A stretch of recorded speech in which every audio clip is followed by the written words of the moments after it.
And we are live with the Sports Block. My name is Will Giddis alongside Tyler Scholler here in Mustang Stadium for your Middle Creek Mustangs to take on the Southview Tigers. Now we're going to go right into it with a quick replay of what happened last game against the Fuquay-Varina Bengals. Of course, Mustangs coming out of the tunnel right now. From the start of the first quarter, Fuquay showed that they're going to run the ball. Number 37 finished the opening drive with a 20-yard touchdown run to give the Bengals a 7-0 lead. Mustangs needed to make improvements to stop that run. Bengals try an onside kick, but Middle Creek Hands team recovers the football, and that gives them great field position. They then capped it off with a 5-yard touchdown run by number 9, Brant Gristle, to tie the game. Second quarter, Brant Gristle finds a open Curtis Bernstein for a 55-yard touchdown pass, putting the Mustangs up 14-7. He just outruns every Fuquay defender. Fuquay's number 16 throws an interception to Mustangs number 10, Terrence White. Mustangs, however, unable to capitalize, and Fuquay rushes to tie at halftime, as you will see coming up here. They are tied at 14. Third quarter is going to come around, and it's going to start with Bernstein again on 4th and 18 for the score. I don't know how he catches this. There's just 4 different defenders around him. Mustangs would miss the point after. Then it was Jay Schuler down the sidelines against the Bengals at the 3-yard line, which would set up a Bernstein touchdown as he somehow, watch this play, gets his feet down. Just pure athleticism right there. Next drive, in the next drive, Bengals get the ball, and they're actually going to fumble here on this play. And that's going to give the Mustangs the ball on the 30-yard line. Mustangs fail to score the touchdown, but Chris Hewitt comes on, kicks in a field goal to make it 30-14 Mustangs. Next play, the Bengals pull off an 87-yard hook and ladder touchdown. Watch this. At first, I thought it was a fumble and just a freak accident for the Fuquay offense, but it turns out that this was a play. That really shows my inexperience, but you'll see here in the slow-mo as he catches the ball, he's going to lean over to his other receiver to pitch it out, and from there on out, he was just off to the races. This looked very similar to a play in 2011 in the second round of the playoffs. In double overtime, they ran the same play against the Mustangs. I think the Mustangs will go on to win that game, however. Then coming up in the fourth quarter, not really a crucial part of the game, there was some controversy as Jay Schuler's call out of bounds by the referee on this play. The replay will clearly show the footprints on the ground. You can be the judge of that was a catch or not.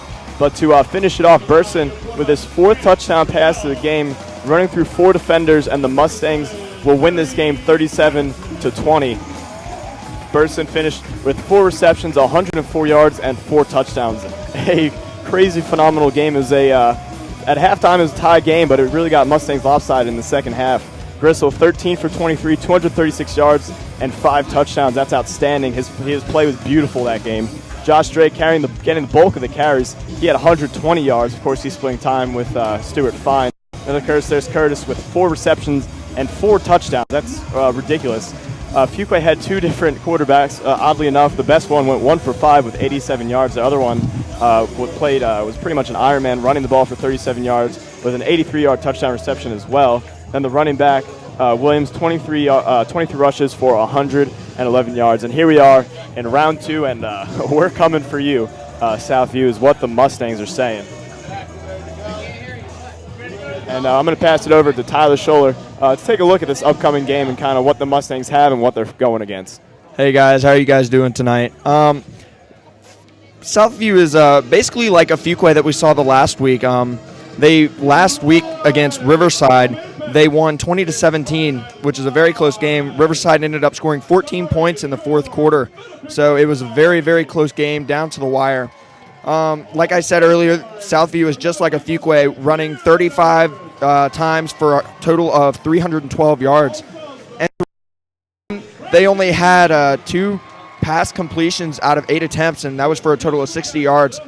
And Xavier Robinson, who is the main quarterback for this Tigers team, he's been a dual threat throughout the year for him, passing and receiving and rushing also. But their main running back and receiver is number 35, Jeremy Cox, who we look forward to see a lot out of tonight. He had quite a few yards last week against Riverside, and on the season he has a total of 1,386 yards on 181 carries. So we look for tonight to see him get a lot of those carries and the majority of those, and we look to see him a major difference maker in this game. Yeah, and about 1 minute and 45 seconds left here in this football game. And it's, I think we're getting ready to kick off, actually. We'll have a graphic later in the show to show the bracket and what the Mustangs will potentially face should they advance to the next round. So I don't think I've ever seen the Mustangs receive the ball first. They have elected to kick the ball off to Southview to start off this game. Yeah, just a quick note on the defensive side of the ball and a little injury update. Thomas Hartshorn was out last game for he had limited time. He was the long snapper last week, which he is normally one of our big outside linebackers for us on the defense. And with him being out last week, that really put a dent in our run defense. But with Tom Hartshorn back and this being a strong running offense for the Tigers, we look to see Tom and that defense do a really good job of stopping that run. Because if you remember, in the first half, the Mustangs could not stop the option. It was just they were running it all over us. But tonight and the second half of that game, they really figured it out. And so with Tom out there, we'll look to see for that to be a different story. Yeah, and of course, the main running back at the beginning of the season, Elijah Perry, remains out. He's was replaced by two different running backs, Stuart Fine and Josh Drake. And here's the kickoff. They do opt to actually kick it off and not go for the infamous onside kick. He's going to try and run this one up. Gets to about the 20-yard line before he's tackled.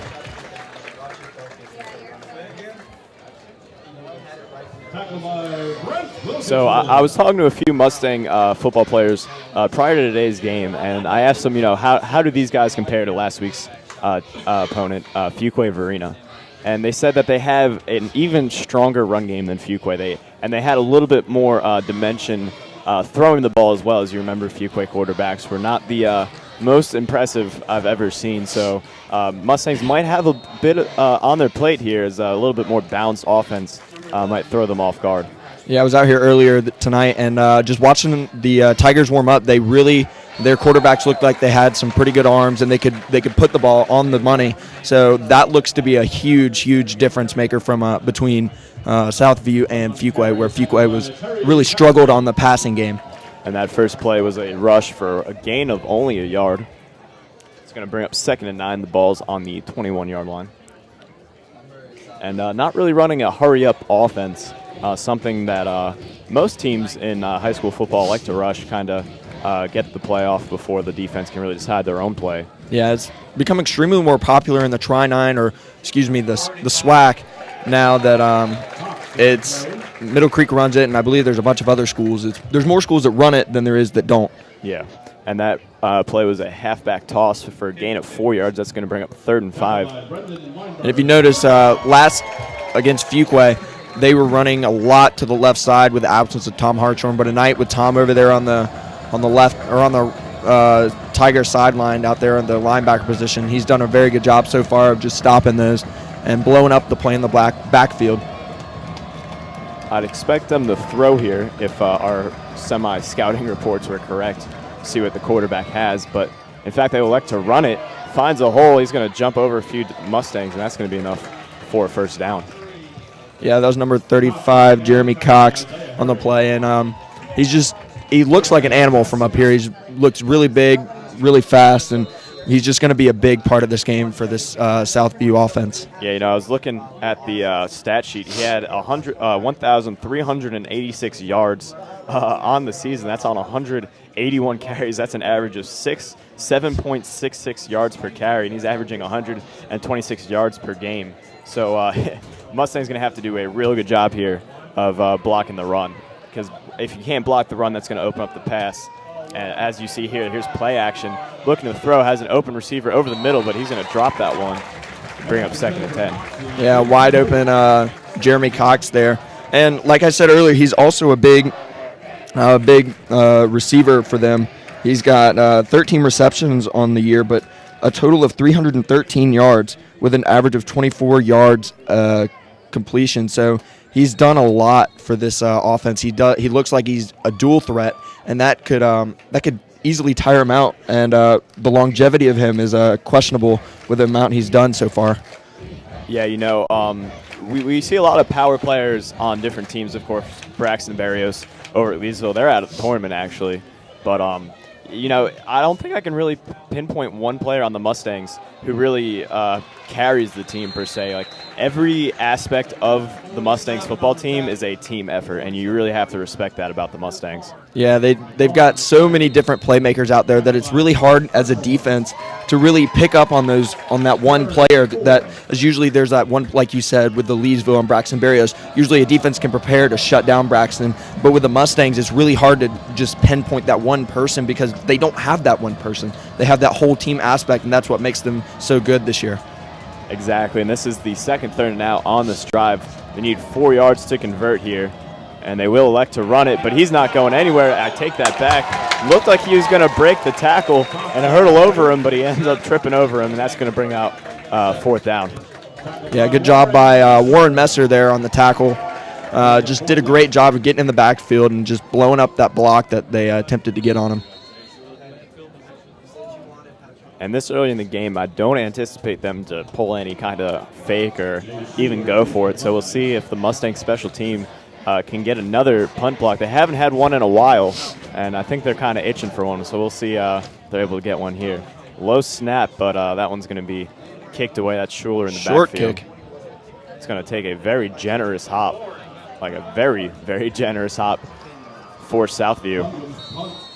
That one must have rolled, 20, 30 yards? That was a long roll.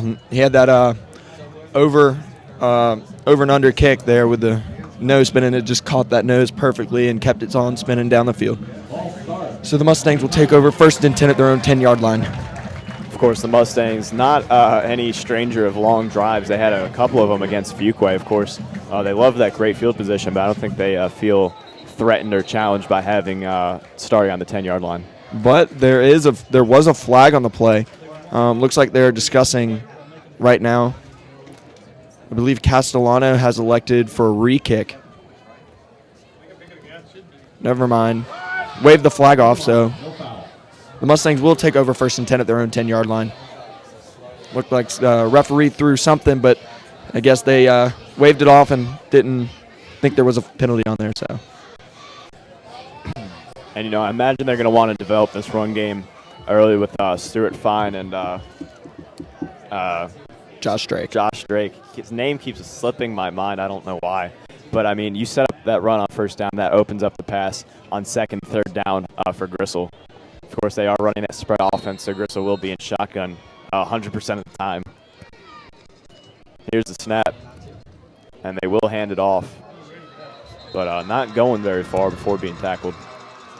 Yeah, and like you said, with that run game, Brandt, although he is our quarterback, he's an effective weapon with that run game because we like to do the read option sometimes, and with him, they like to give that to the running back, start setting the standard, so they think every time the quarterback or running back's going to get the ball, but then they bring out that option. And then they're going to fake the handoff and go for the screen here.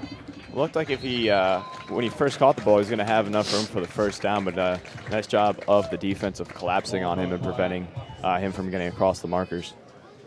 Looks like that'll bring up 3rd and 2 for the Mustangs. Imagine they're going to run the draw play here. It's 3rd and 2. And, in fact, I am correct. Fumble. And there is a fumble on the field. Southview saying they have the ball. And they do.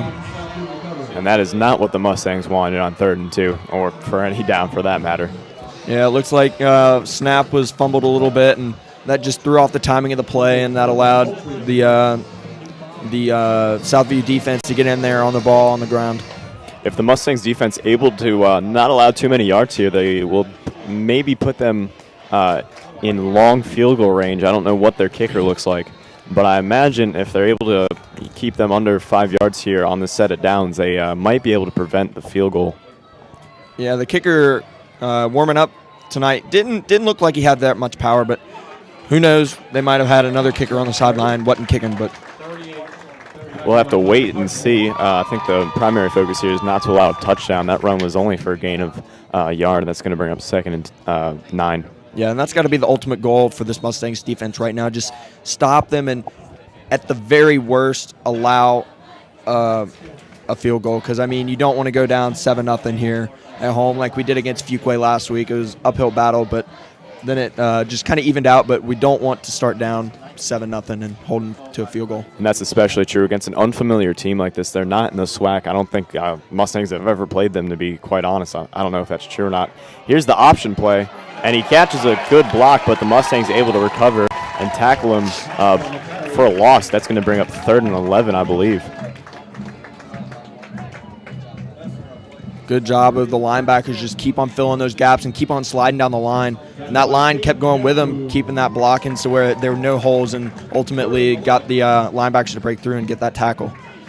I imagine that Southview is going to want to pass here. If the pass is incomplete, it will be about a 35-yard field goal, if my math is kind of correct. And that's actually a good distance kick for a high school kicker. And here is the play action. He's under pressure. He's going to step up and throw. Nope. And it's going to be caught by Southview. Looked like he was unable to come down with it, but now they're calling for a fumble. I'm not quite sure what's going on here, but that was a nice rollout and throw by the quarterback to his receiver. And that might be the first score for Southview. And, in fact, it is. That's going to make the game 6-0 in their favor. It looked like there was good coverage on the receiver who scored the touchdown, but it looked like our defender didn't have his head turned around and didn't know the ball was even coming to him, and that results in a touchdown for Southview. And here comes the point after attempt. Looked like some holding, but I don't think they're going to really worry about it on a point after. And that's going to make the score 7-0 with 6 minutes left here in the first quarter. And we're going to take a quick look over at the brackets. We mentioned that earlier. Around the tournament, and I think it's the east side of the bracket. So here it is. Oh, I'm sorry, the instant replay. He's going to step up and throw. And there's two defenders in the area, but like I said, I don't think any of them got their heads turned around and saw the ball coming. From that replay, it looked like the ball might have come out a little bit before the goal line. But in high school football, there is no challenging or instant replay for their officials to reverse the call, so that call will stand. And I think we're going to take another look at that instant replay to maybe keep an eye on if he did, in fact, fumble towards the end of the play. That's what the Mustangs were arguing. And I think he is in when he drops that ball. Yeah, not by much, though. It was very, very close. I would call that a good call by the officials. I don't know what this kicker's doing, but it's a squib kind of kick. And Mustang's going to field that and just fall down. That's going to be spotted at the 34-yard line. That was an odd play. That was a different onside kick from what we usually see. One of those where it just put in no man's land and ended up bouncing, being a perfect bounce to one of the Mustangs out there to recover it. And so that'll give them good field position here starting off after that touchdown by Southview. So 1st and 10 on the 34. Here's Gristle snapping the ball, going to hand it off to his back. And he's just going to get stuffed and tackled. But on that kickoff, what I was talking about is somebody had both their hands in the air like they were going to kick it, and then I guess he was just kind of trying to distract the Mustang special teams. Yeah, that's something that, like I said, is new and it's different, and some of that difference does make it difficult on a kicking or on a receiving team there when you see something you have never seen before, and it just kind of is shocking a little bit. Crystal trying to draw the defense off sides, unable to. He's going to call an audible, I think. And they're going to hand it off once again. Nice hole generated by the O-line. He's going to break that out for about an 8-yard run, 10-yard run. And that's going to be a first down for the Mustangs. That was good effort after I thought he had went down. Very good job. Good job by Josh Drake there, just spinning and keeping his legs moving. Who knows, that run could be a big difference in this drive right here. Ball's going to be at the 45-yard line. I think the Mustangs might throw here on first down with the momentum, and in fact they will. Gristle looking to pass down the sideline. He sees Burston. That one's going to be over his head, though. Schuler, who was right next to Burnson, wanted a flag. Not quite sure what for. That ball didn't seem very catchable. So I think that was also another good call by the refs. So that incomplete pass will bring up 2nd and 10 for the Mustangs. And yeah, I agree. I think you do go with another pass here in this situation. It's something new. You haven't. That was your 2nd pass all game, and it's usually the other way around where you throw it a bunch of times and you just pass or run a couple times. But yeah, that was a screenplay over the running back Josh Drake, and defense really snuffed that one out pretty quickly. And I think Gristle just needs to get acclimated to what's going on in the game and kind of get warmed up, and maybe we'll see what we saw last week against Fuquay. So throughout this game, we will keep you updated on other games around the Eastern Conference. Right now, we have a score update from number 6 Garner and number 3 Jack Britt. Garner is up 7-0 on Jack Britt, so we'll keep you updated on that, as the winner of that game will play the winner of tonight's Southview and Middle Creek game. So we'll keep you updated on other scores around. And that was a deep pass attempt by Gristle. He had, I believe that was Keon Smith going deep, and I think he had the defenders beat by a few steps and just kind of overthrew him just enough that he couldn't lay out and catch that ball, and that's going to bring up 4th and 12. So we got Michael Rubino back to punt for the Mustangs, and he's done a great job this year of just really punting the ball very well. I believe so far this year he's only had 1 bad punt, and it wasn't that bad of a punt. And there's a penalty right there. Looks like roughing the kicker. So the Mustangs will hopefully get the ball. We'll see what the ref calls. That will be a personal foul. I believe it will be if it's running into the kicker or roughing the kicker. That was roughing the kicker, so the Mustangs will take over 1st and 10. And I think that's a gift from God right there for the Mustangs on that play. I think this game is really going to be about momentum, and that one's a momentum generator for the Mustangs. Absolutely. You go 3 and out there, or on that section of the drive, you have that those 2 passes that go incomplete. And then you have that one run where Josh Drake just gets stuffed, and then you have that overthrow, which that really could have killed that drive. But with the Southview having that penalty, that really kind of keeps that drive going and keeps the momentum still in Middle Creek's favor. And I imagine after 2 incomplete passes, they're going to try and run here on 1st down. Looks like refs are going to have a word with each other. I don't know quite what they're talking about, perhaps the spot of the ball. But they will begin the play. So 1st and 10 for the Mustangs. Here's the snap, and they are going to hand it off up the middle. No hole was there for him to generate, and that one's going to be stuffed for a loss. Yeah, that Southview defensive line is doing a great job of just blitzing those gaps and getting in and closing up any holes that are there, which right now it doesn't look like there's any brewing. Obvious passing situation. They're going to fake the jet sweep, screen over to Bertson. And he's going to try and fight for extra yardage, but a nice job of tackling by Southview. So far, I've been pretty impressed with their defense. Obviously, they're shutting down the run game, and Gristle had a few open receivers, but they're playing close enough defense where those passes have to be perfect. And so far, they haven't been. So that's going to bring up 3rd and 11 in Southview's 43-yard line. Gristle stepping up the pass, has an open receiver, and overthrows him once again. That was once again a step on him, but overthrown. We have another score update from number 12 Wake Forest at number 4 Pinecrest. Wake Forest is up 7-0 over Pinecrest, so we'll keep you updated on that game also. And just another game that we look out for. We have number 1 Wakefield against number 8 Millbrook, so we will keep you updated on those scores as they come in. And here's the punt. High and good spiral on it. And the Mustangs have a chance to spot this one at the 1, but they missed the tap, and that one's going to roll into the end zone, and that's going to be a touchback at the 20-yard line.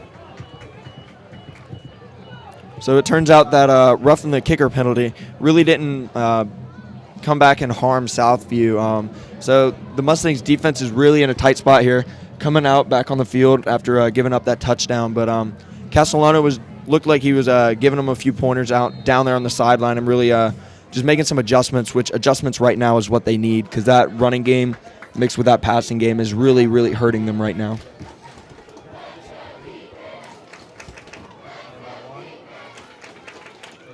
Here's going to be the first play. You're going to do a fullback run up the middle, gain of 2 or 3 yards.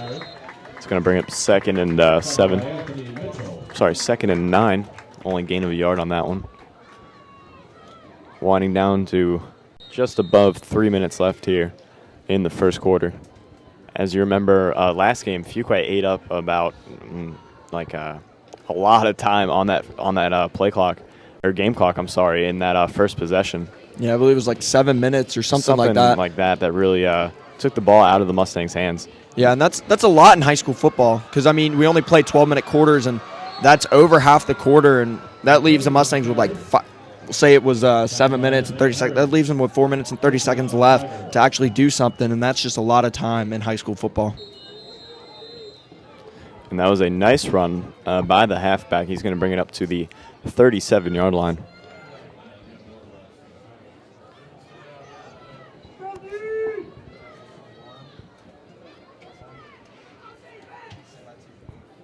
And here's the snap, fakes the pitch, and he's going to throw it down the sideline. That was Terrence White in coverage, and that one's going to be incomplete. That was number 7, Tyrus Jackson, who has been another. He's been a pretty good receiver for them this year. He has 2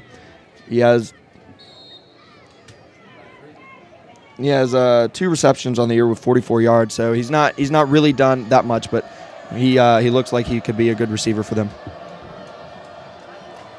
2nd and 10. Ball on the 37-yard line. Here's a snap. Fakes the handoff. Play action pass. Rolls out. Deep. Looking to throw. Oh, man. And he has a receiver right at the first down marker. And they're going to spot that one just inches short of the first down, I think. We'll see. Imagine they're going to bring the chains out here.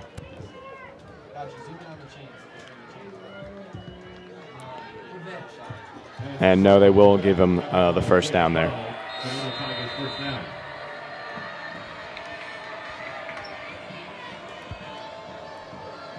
So they are still in their own territory on the 47-yard line. They're having not one big play, as we've seen in a few of these games, but a bunch of little plays that are really driving them downfield. As that's another good run, another 5 or 6 yards for the tailback.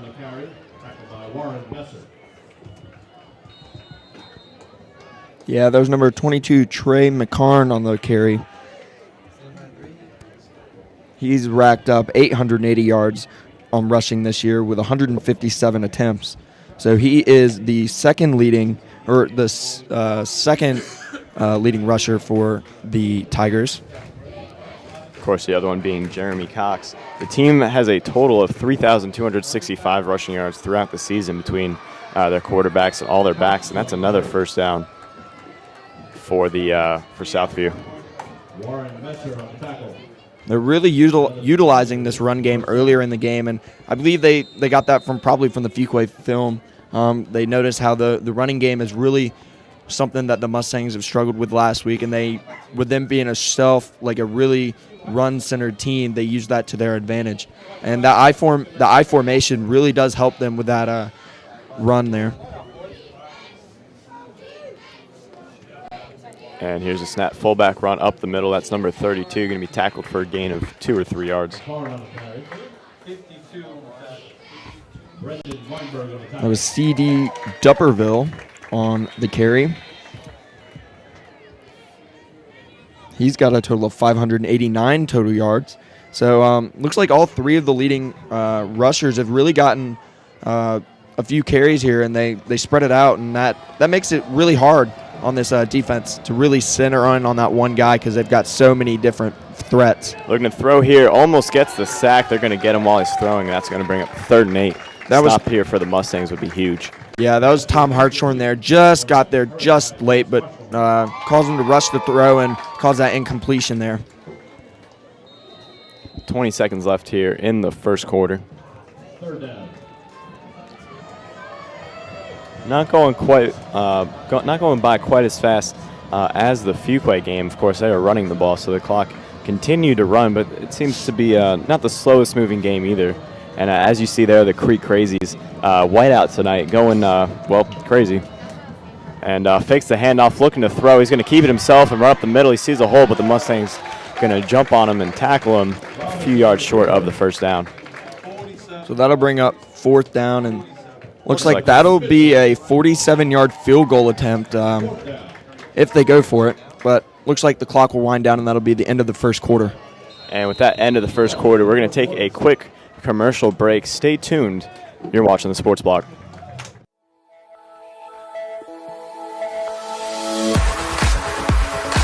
He one block, and he just shrugs them off, and he makes another 2.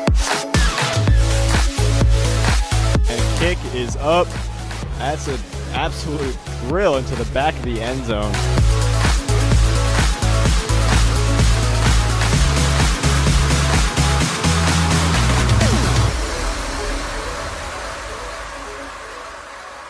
You're watching the Sports Blog.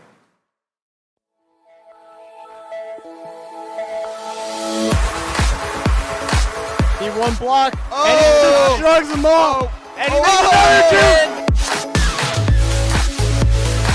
2. And kick is up. That's an absolute drill into the back of the end zone.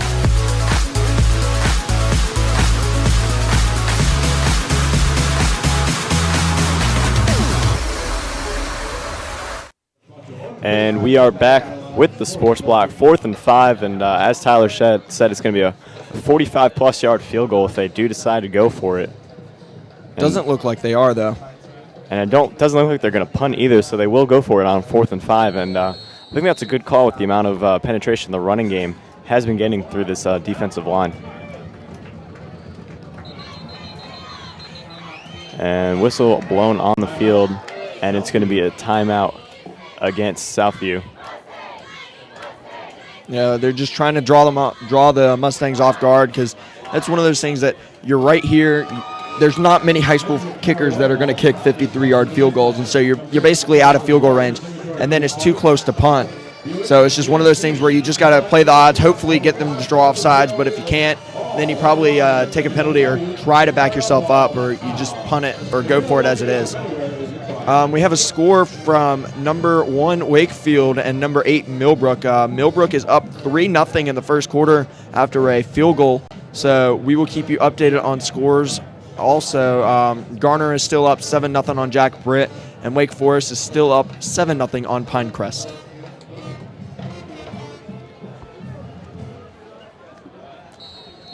So they'll come out again at 4th and 5. With a new formation. Here's the snap. They are gonna hand it off. And he's just gonna keep running. Mustangs need to bring him down. We'll see where they spot the ball. I think but he's short. You do think he's gonna be short? Yes, they just blew it short. So Mustangs will take over at the 30-yard line, it looks like. 30-yard line is where they're spotting it. That was a scary play for the defenses. They could not bring him down. Yeah, he kept his feet moving, and you got to give him credit for that. He's done a really good job. He's a big guy, and you just got to give him credit for really keeping that feet moving and keeping the drive alive, or attempting to. So Gristle in the shotgun formation once again, looking to pass here on first down, and that's in and out of the hands of Keon Smith. That pass was thrown just a bit high. Just Keon's a short guy, so you got to realize your target there, and that's just one of those things that it'll get better as the game goes on. No problem right now. Just got to work on it. What I am concerned about is Gristle's accuracy tonight. He seems to be a little bit off from what we saw against Fuquay. He's going to dump that one off for a gain of about 5 yards here. That was Josh Drake on the reception. Yeah, like I have to go back to that point about not looking the same as he did against Fuquay.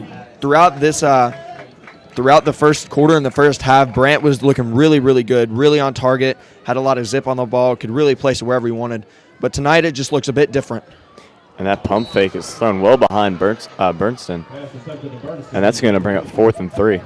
And if I'm Castellano, I am bringing out the punting unit, as our offense has not been very impressive tonight. It's going to be up to the defense here to make sure that they can hold the defense to below, I'd say, 14 points going into the half if they want their offense to start warming up and start generating some points.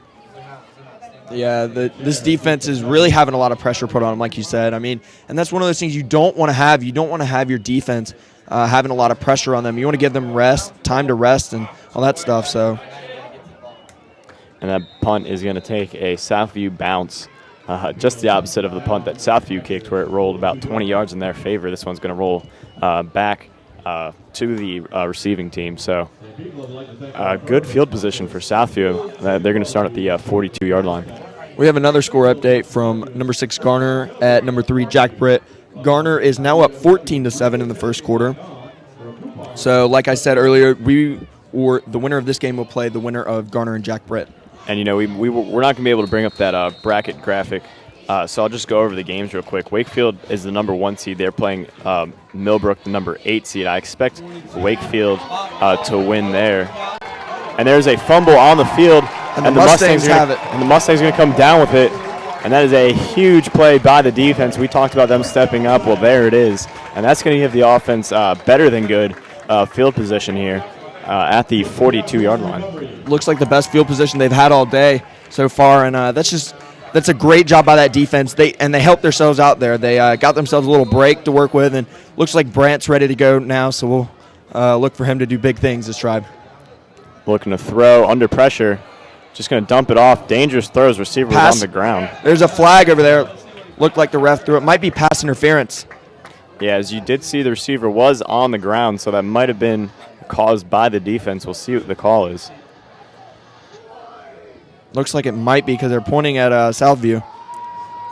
And the Mustangs look like they're ready to move forward. So pass interference is the call, and that will add a 5-yard gain. 5? Thought it was 15. Yeah, there we go. We're moving it up. Moving it up 15 yards. But going back to some of these matchups, number 3, Jack Britt, taking on Garner. Both of those, Garner's the 6th seed. Both of those teams are competitors, I'd say, against Middle Creek. I had a little list of top threats to Middle Creek. Those were Wakefield, Jack Britt, and Garner. And so far, it looks like we're going to play at least one of those teams. And here's the run up the middle. That's probably the best run of the night, running downhill on that play. Looks like Josh is a little shaken up on the play. And they're going to have the trainers rush out to him. But we're going to take a quick commercial break. We'll be right back. Stay tuned. You're watching the Sports Blog. He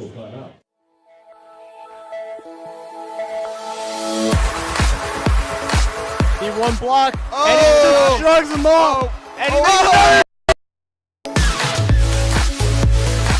And kick is up.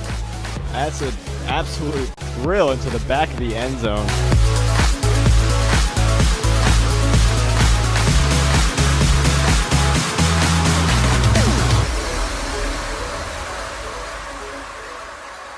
You're watching the Sports Blog.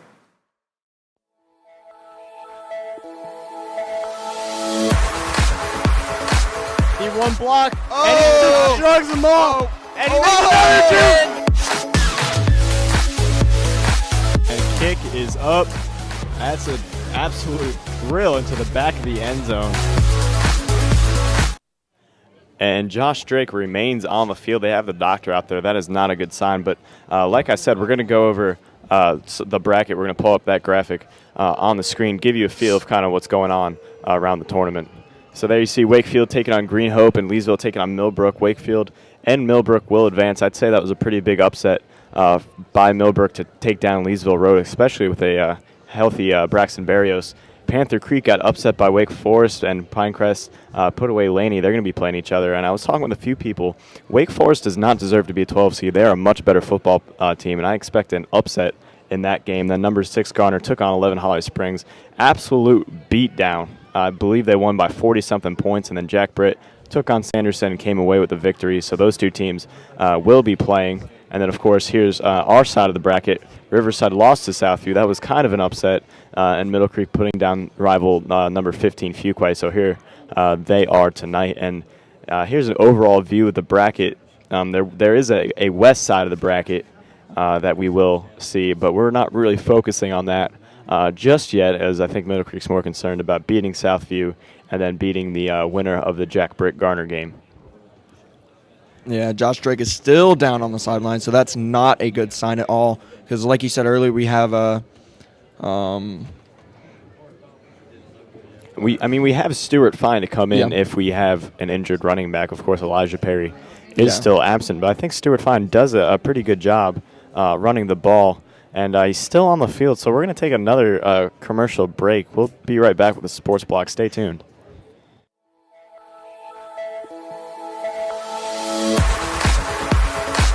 He one block, and he just drugs them all, and he makes another two. And kick is up. That's an absolute drill into the back of the end zone.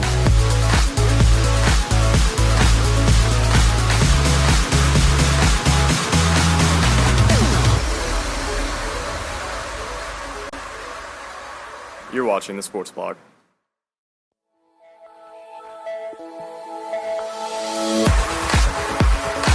He one block, and he just drugs them all, and he makes another two. And kick is up. That's an absolute drill into the back of the end zone.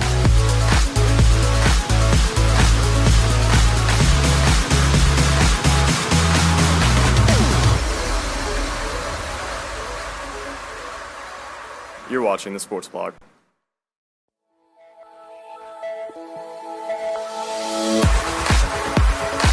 He one block, and he just drugs them all, and he makes another two. And kick is up.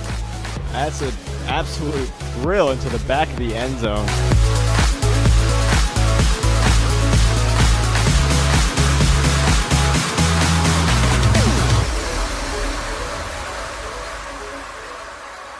You're watching the Sports Blog.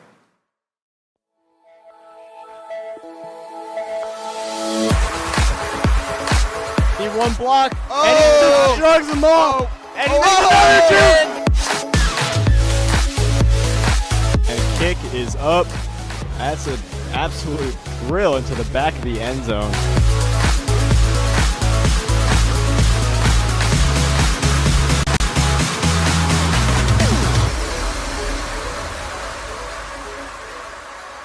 You're watching the Sports Blog.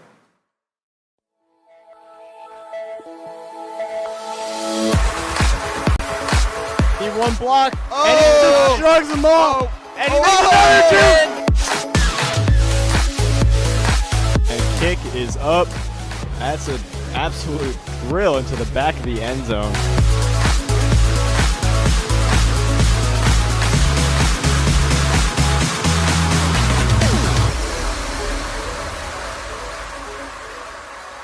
You're watching the Sports Blog.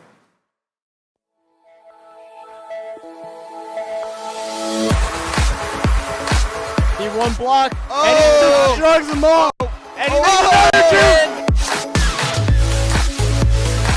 And kick is up. That's an absolute drill into the back of the end zone.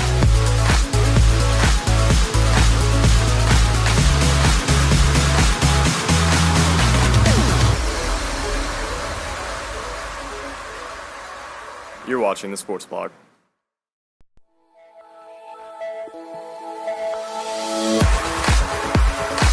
He one block, and he just drugs them all, and he makes another two. And kick is up. That's an absolute drill into the back of the end zone.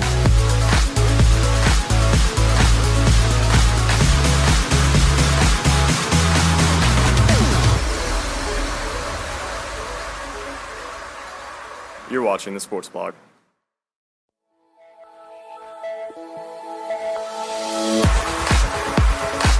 He one block, and he just drugs them all, and he makes another two.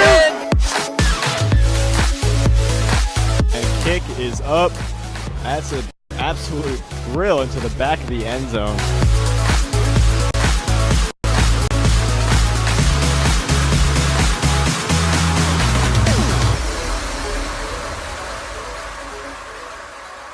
You're watching the Sports Blog.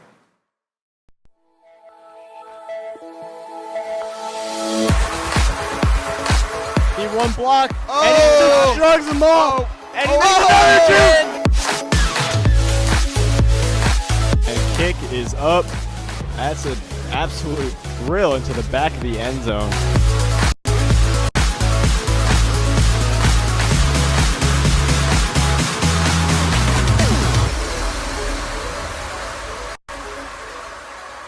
You're watching the Sports Blog.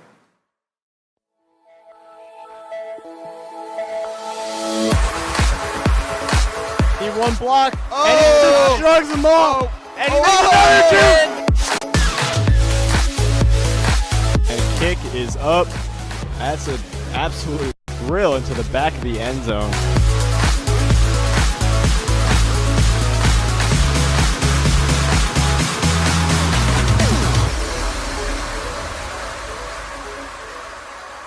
You're watching the Sports Blog.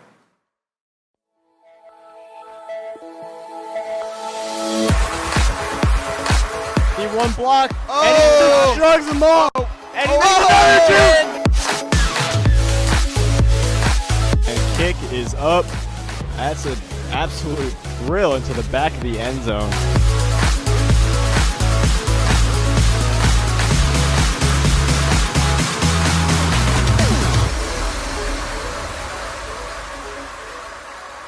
You're watching the Sports Blog.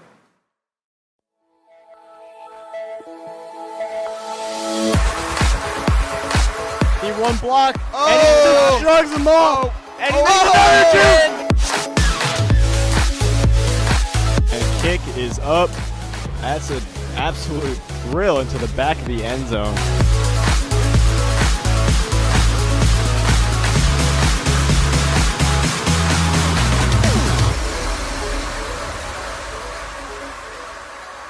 You're watching the Sports Blog.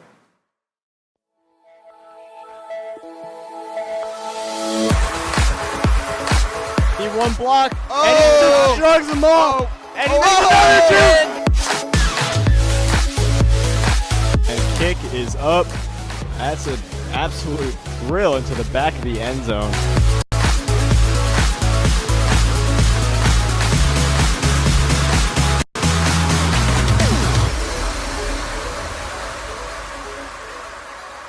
You're watching the Sports Blog.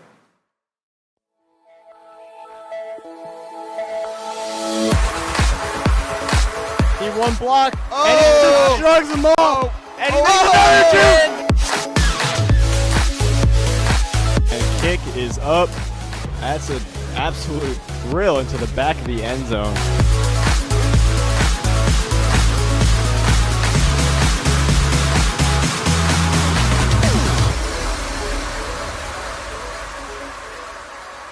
You're watching the Sports Blog.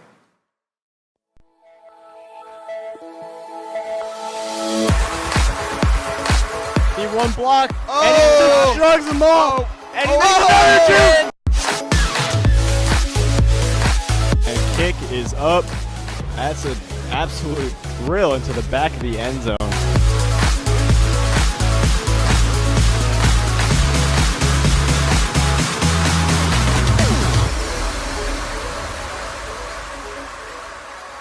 You're watching the Sports Blog.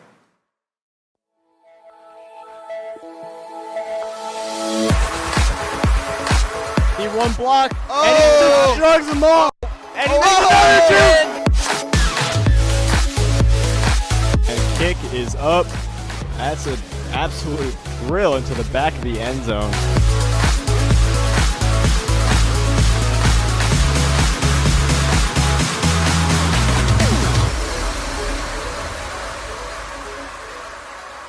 You're watching the Sports Blog.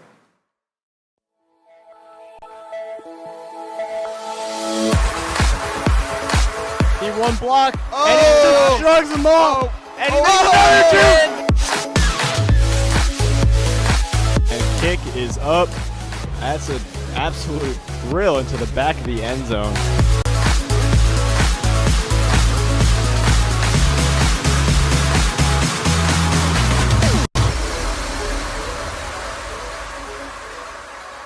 You're watching the Sports Blog.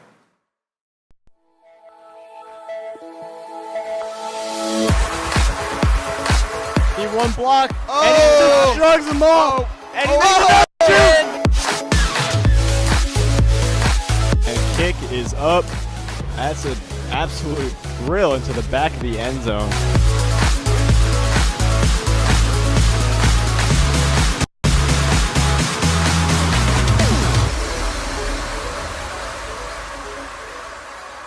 You're watching the Sports Blog.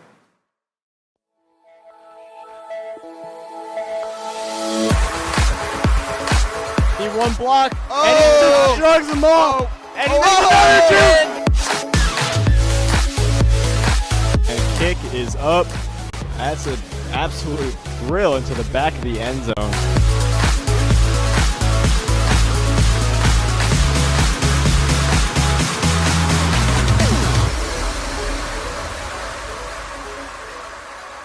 You're watching the Sports Blog.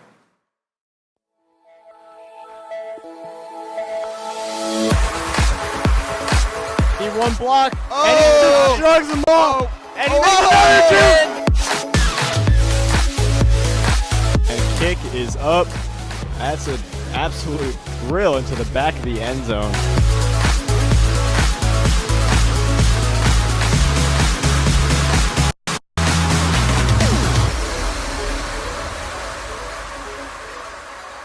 You're watching the Sports Blog.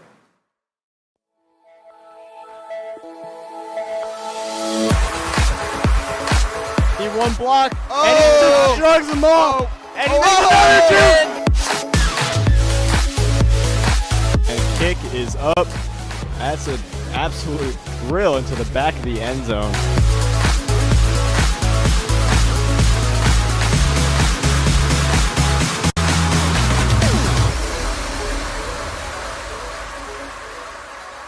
You're watching the Sports Blog.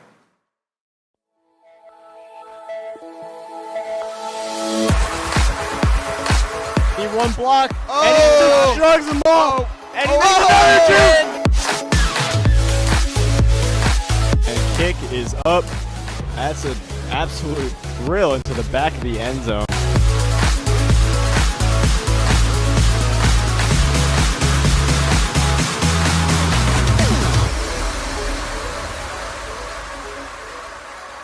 You're watching the Sports Blog.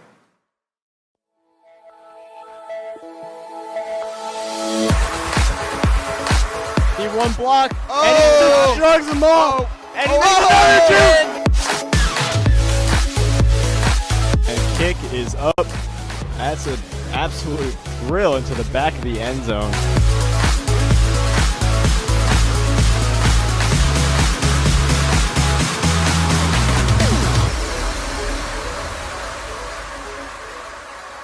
You're watching the Sports Blog.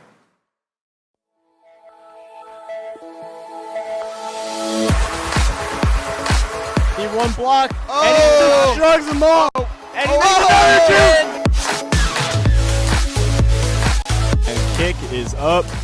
That's an absolute drill into the back of the end zone.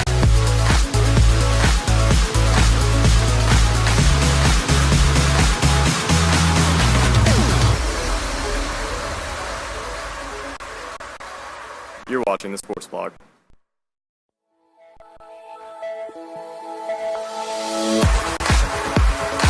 He one block, and he drugs them all, and he and kick is up. That's an absolute drill into the back of the end zone.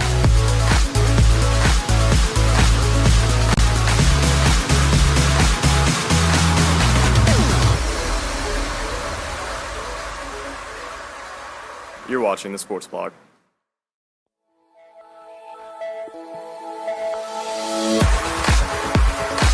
He one block, and he drugs them all, and he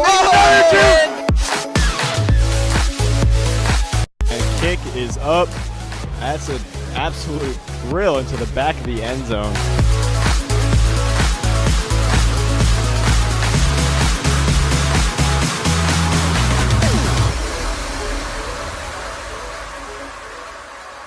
You're watching the Sports Blog.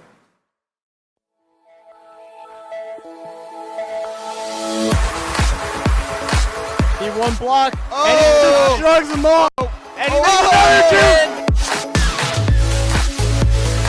and kick is up. That's an absolute drill into the back of the end zone.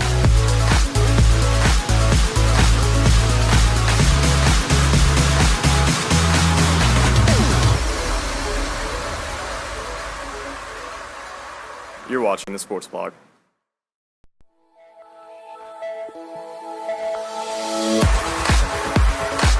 He one block, and he just drugs them all, and he makes another two. And kick is up. That's an absolute drill into the back of the end zone.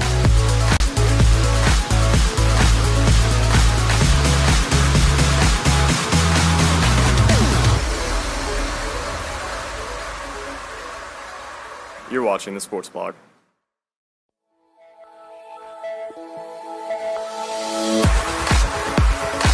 He one block, and he just drugs them all, and he makes another two.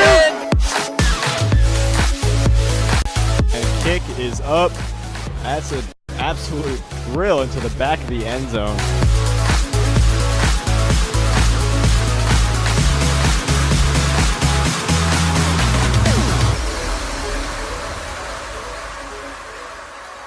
You're watching the Sports Blog.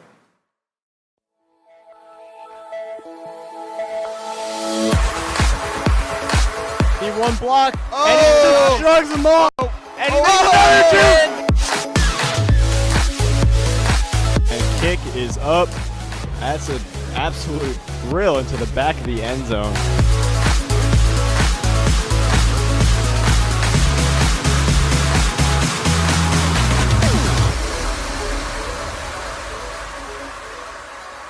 You're watching the Sports Blog.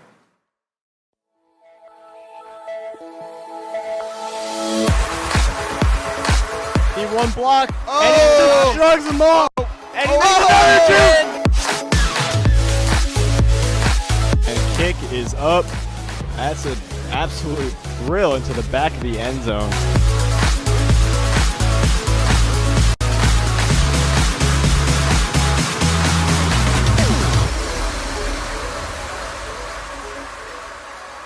You're watching the Sports Blog.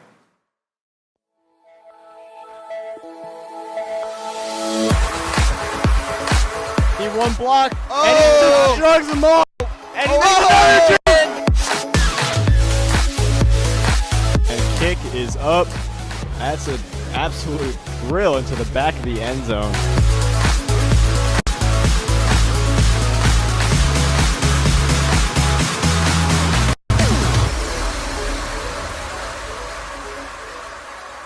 You're watching the Sports Blog.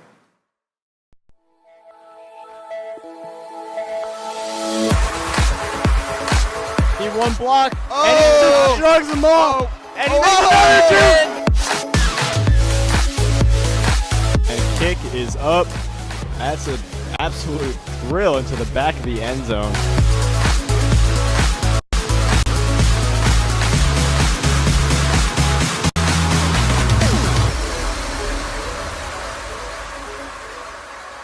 You're watching the Sports Blog.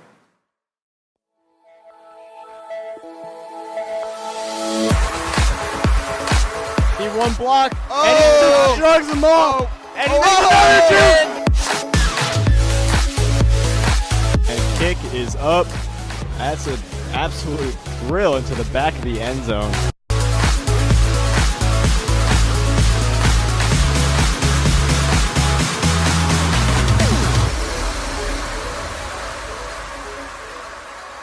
You're watching the Sports Blog.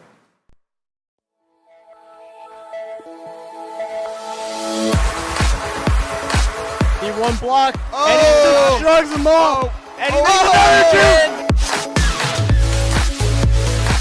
And kick is up. That's an absolute drill into the back of the end zone.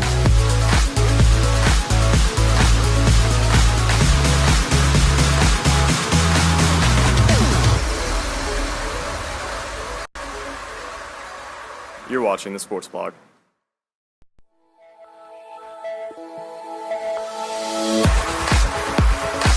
He one block, and he just drugs them all, and he makes another two.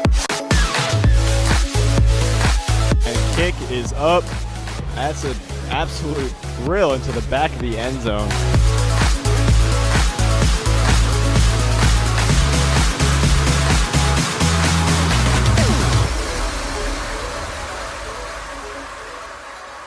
You're watching the Sports Blog.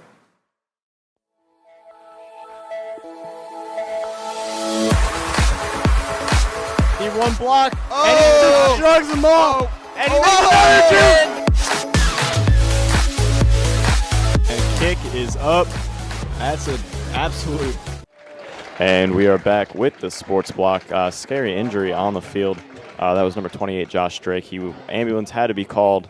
Not going to speculate quite on what it was. Seemed pretty serious, so keep him in your thoughts and prayers as he's being wheeled off to the hospital. But back to the game. Mustangs are on the 20-yard line, 2nd and 1.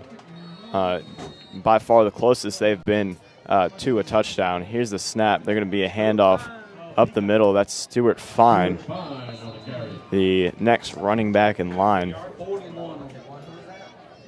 And I don't think they're going to give him the first down on that 3rd and 1. Very close. And we got some out-of-town scores. Right now, number 1, Wakefield is tied with number 8, Millbrook, 3-3. And Jack Britt has actually come storming back 21-20 over number 6, Garner. And we have Wake Forest, number 12, 17-3 over number 4, Pinecrest in the second quarter. So we'll keep you updated on those scores as they come in. And that was Gristle on the QB keeper. That's going to convert for the first down. They need 16 yards for a touchdown. That one's a complete pass to Schuler. Was tripped up, but not before he reached the 5-yard line. It's a nice run after the carry. Didn't get too many yards, but able to stay on his feet and really get that extra yardage. I expect them to run it here, try and pound it in for the touchdown. But no, Gristle will keep it himself. And a quick throw. Schuler wants a flag. None going to be thrown. That's going to bring up 2nd and goal. Yeah, that pass was thrown just a little low for Schuler. Couldn't go down and quite get it, but not sure what he was calling for there. Might have been pass interference. We didn't see anything from up here, so it'll be 2nd and 5 from the 5-yard line for the Mustangs.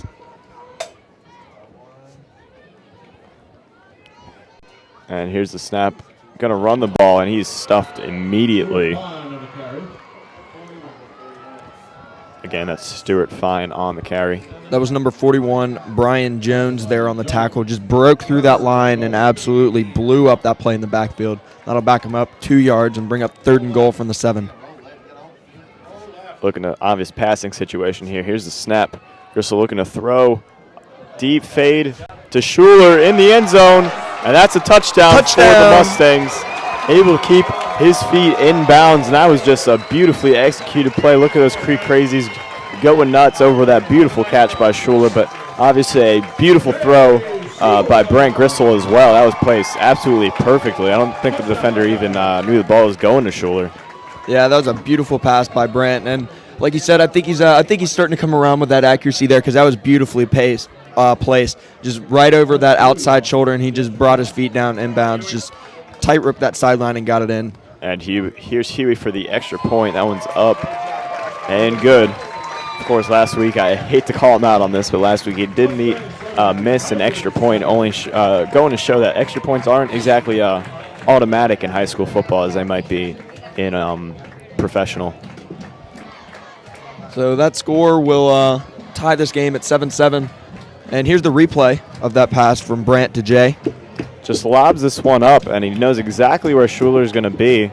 Keeps his feet in bounds, and just a beautifully executed play by the offense. Looks like he got both feet in bounds also, and you only need one in high school, so that's a really good job of being aware of where that sideline is and being able to get both feet in bounds. We'll see what Castellano opts to do here. Of course, we talk about it every game. Whenever there's a kickoff, of course, the onside kick, always a possibility. So we'll see what Rubino decides to do here. And right now I wouldn't be surprised. You've got momentum going your way now, and you'd hate to give it to them and them possibly gain some momentum. So you just want to keep that ball, and we'll see what Castellano has called for us. And it is an onside kick. They got to let that one roll. Not going to get far enough. Only went 9 yards. Needs to go 10 for it to be a valid onside kick.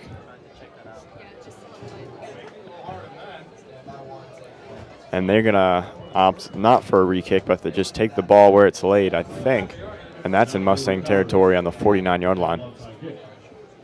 just didn't get that roll because it looked like it might have kept going, but then it just hit something and just stopped. It didn't get that last final yard. And, Rubino kind of didn't sell that one as good as he normally does. He could kind of tell he was slowing up to kick the onside kick. And here's a run up the middle. He's looked like he's going to be tackled for no gain, but he's going to bust it out to the outside for a gain of 8 or 9 yards. Yeah, Mustangs defense just has to wrap up the ball carrier, and he's just a big running back, and you got to get a bunch of bodies on that to be able to stop that train.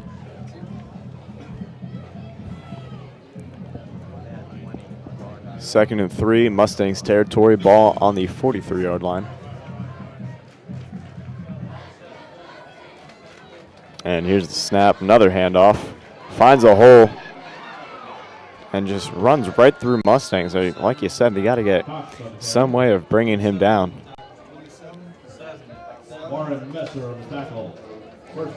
That's going to run him all the way up to the 30-yard line. And again, it looks like they're moving the ball very, very well in this game. And this is basically what Fuquay did on us. They ran the ball and kept running, and it just paid off for them. But in the end, the Mustangs were just too much for them. So we'll see if they make adjustments during the game. Here's a fullback run up the middle, gain of about 6 yards. And I think there's a fundamental difference between the defense issues against Fuquay and the defense's issues against Southview right now. Against Fuquay, it was our defensive line was having way too many holes, and they were just taking advantage of that and busting off huge gains. But here they have good. They're penetrating the holes. They're getting to the running back. They just can't bring him down, and I don't know if that's something that you can make a halftime adjustment for. You just got to get more bodies on the ball carrier, and that's one of those things with these big guys. You just got to get multiple bodies and just basically take his legs out from under him, and that's just something they haven't done. They aren't wrapping up the ball carrier, and he's being able to run and take them along with them for extra yards. And, we say that, but easier said than done, really, because most of the time there's only one or two defenders capable of making that tackle, and having to need both of them to get on them, that's a severe disadvantage for the Mustangs. So they're going to have to do something here. I don't know what, but they're going to have to do something. So it'll be 1st and 10 from the Mustangs' 20-yard line for Southview. And here's the handoff up the middle, going nowhere. Good job on that play. Yeah, see, that's what the Mustangs to get that penetration there, and they've got to wrap up the ball carrier, and they've got to get those multiple bodies on there. It's just something they have to do throughout this game to be able to stop the run game. Tyler, why don't you give us an update around the conference? So right now we have a major score change from the number 6 Garner and number 3 Jack Britt. Garner is now up 35-21, and I believe at the last update they were down 21-20, so they've scored 15 points in the matter of minutes. So it looks like it could be a high-scoring game, as that one is still in the second quarter, so we'll keep you updated as those scores come in. And here's the snap, play-action pass. Got time to throw, but no, he's going to be sacked. That was a great job by that Mustang defender, getting off his block and sacking that quarterback. That was number 37, King Kiaku, there on the tackle.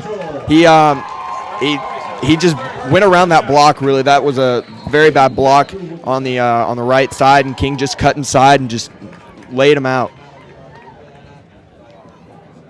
And that's going to bring up 3rd and long. They need 14 yards for the first. They are 24 yards out from a touchdown. So obvious passing situation here, though. I don't know.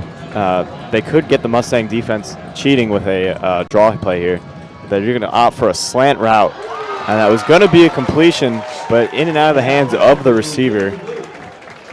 Looks like that pass was thrown just behind him and just couldn't get the hands on it, and that was a good job by Terrence White. He did a good job of getting the hit as soon as he hit it and just did a good job of knocking it out. And here's a replay of that sack. You're going to see King here get off that block, just throws him away and get the sack on that quarterback. So we'll see what Southview decides to do here. They do need 14 yards for a first, and they're kind of in that no man's land where it's too far to kick a field goal, too far to punt, so they're just going to go for it here. And here's the snap, passing play over the middle, and way too high for his receiver, and that's going to be a nice job by the Mustangs of preventing that 4th down conversion. That was great pressure by the linebackers there.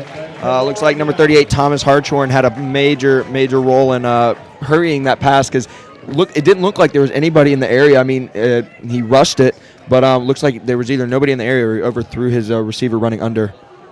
Yeah, I think that ball was closer to a Mustang defender than it was to the actual receiver. So the Mustangs will take over at their 25-yard line and 1st and 10. Gristle looked pretty good on the last drive. Let's see if he can continue here. Blitz play, and that's a screen. He's got some green yardage that he can run. Needs a block or two. He's going to cut over the middle of the field before being tackled at the 38-yard line. That is a beautiful play and beautiful recognition by Gristle to throw that screen over to Keon Smith.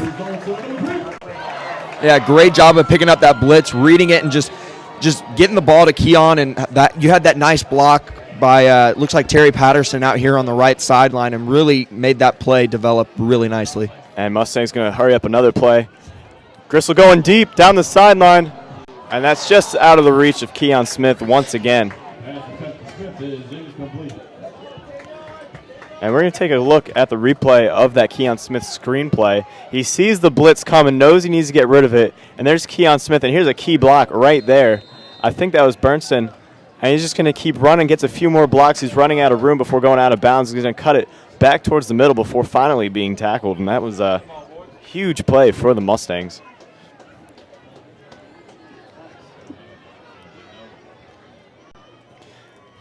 So 2nd and 10 here. Gristle looking to throw again, going deep once more, and he's got the defender beat, and that's a Mustang touchdown right there. Beautiful pass by Brandt there to Rasheem Eaton, and Rasheem just beat him. I mean, he just got behind the defender and just absolutely, he was gone. There was nothing to do about that one. And you saw that play develop. He had 2 steps on 2 defenders, and Gristle recognizes that perfect ball placement. And that's another Mustang touchdown. Just beautiful. And here at the Sports Block, we ever use beautiful. Beautiful. We've got to come up with something else because I hope to continue these broadcasts all the way to NC State at the state championship where the 4A state championship for football will be held. And we're going to have to come up with something new. We'll think about it another time. Mustangs take the lead 14-7 after that point after attempt. 5 minutes and 30 seconds here, more than enough time for Southview to potentially respond. So Mustangs defense going to have to make yet another stop. Tyler, you got another score update for us? Yes, I do.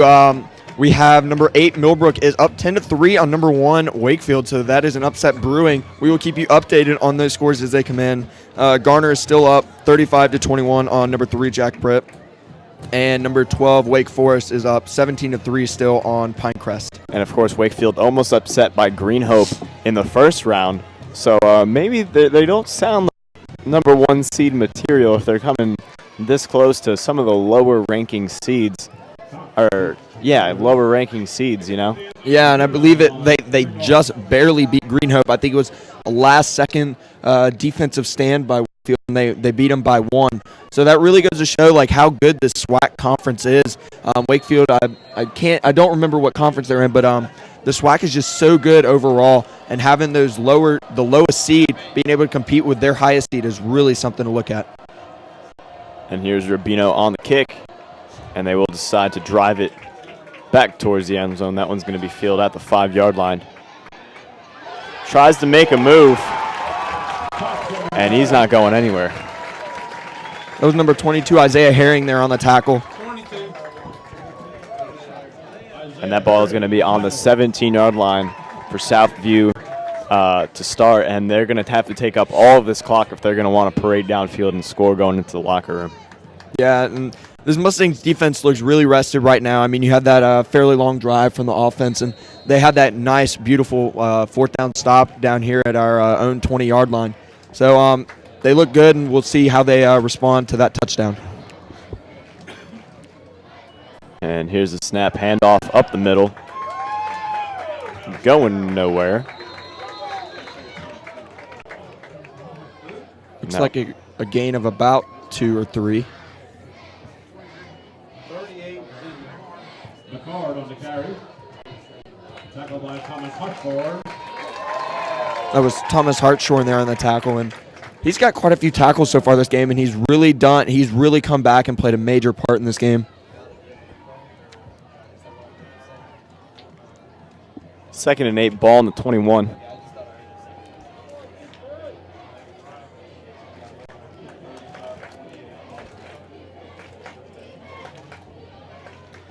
And another run up the middle. He's going to be stopped once again. Good job of plugging up those holes by the defense. Yeah, they've done a good job. And I believe they, after that last drive, they really come back and really developed a way to stop that run and really got those bodies around. Like we said, you got to have those bodies around there to stop this running back. And that's just something they've really worked on so far and on the adjustments on the sideline. And you said they're doing a good job. That's so far this drive. This is a drastic improvement from the previous drives where he was just running all over the Mustangs. Absolutely. And here is 3rd down, fullback run up the middle. Option. Nope, it's an option play. Holding. And he's going to run that one all the way out to the 44-yard line. Jacob Pearl on the tackle. First down to Southview. And you have to imagine if I'm up here getting tricked on the play and I have almost a bird's eye view, you have to imagine what the defense is seeing down there on the field. Yeah, that was a really good fake by the quarterback there with that read option. Just did a great job of selling it to the fullback, and it looks like the Mustangs had him stopped, but unfortunately he didn't have the ball. And so they got about 20 yards on that carry. And here's a halfback run up the middle. He's going to be tackled.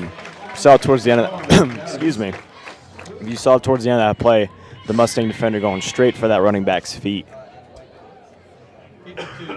Yeah, you got to find another way, because tackling high is not the way to take down a ball carrier like this, and you got to go low and you got to take out the feet.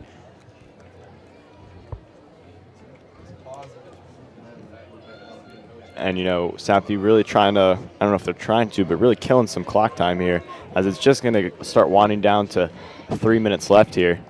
They do still have about 60 yards to go. Good stop by the defense there with fullback run to the right. That one only a gain of about a yard. That was Jeremy Cox there on the play, and he's really played a bunch of positions tonight. He's done some receiving, and his main position is a halfback, but see there he was at fullback there. Definitely, and Southview really knows that the Mustangs haven't played them all that much, if at all. So mixing up the views is something that they have an advantage of. And, of course, Middle Creek has that same advantage. And here's a throw over the middle, a little bit high for the receiver, and that's an incomplete pass, 4th and 7. Yeah, that was a good job. They kind of had to rush that as the play clock wound down to 0. I'm not sure, but it looked like they might not have gotten it off in time, but the refs didn't catch it. But regardless, it'll end up in a 4th and 7 stand for the Mustangs. Doing a great job there on 3rd down, really just playing good defense and forcing that bad pass.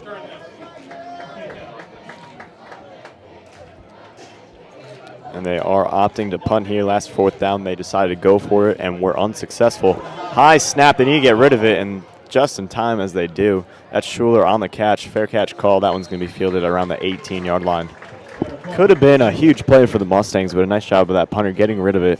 And that's going to put the Mustangs in not so great field position. Not terrible, but not great. Yeah, very close. Isaiah Herring just out of the reach of the ball. And that would have been a big block punt for the Mustangs if they could have secured that.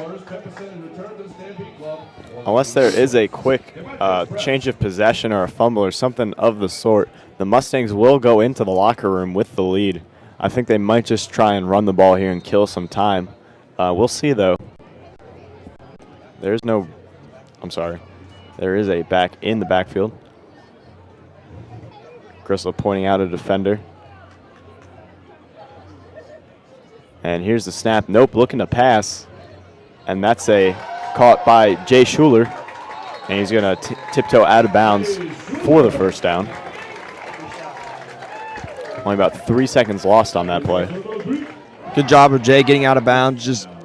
Just not having to have Coach Castellano there burn a timeout, because you want to keep those timeouts. And because if you do somehow give Southview the ball, you want to be able to get that ball going in, maybe get another score before the end of the half. Here's another passing play. Gristle over the middle. That was caught by Bernston. few defenders to beat. They're going to take his legs out, and that one's going to bring it all the way out to the 48-yard line.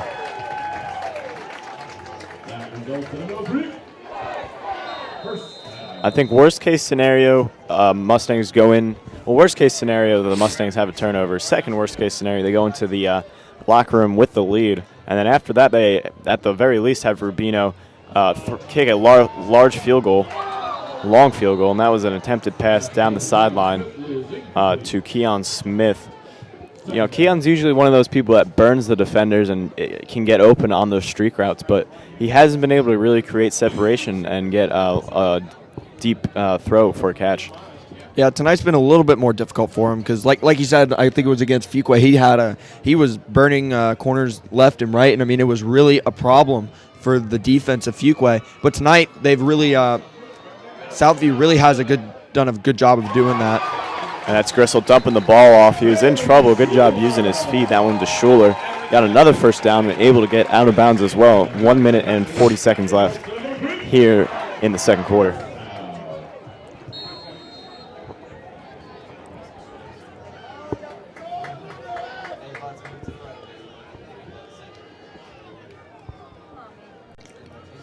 So 1st and 10 from the 40-yard line with 1 minute and 40 seconds left in the first half. Oh! Almost intercepted by the Southview defense. That was a dangerous throw by Gristle.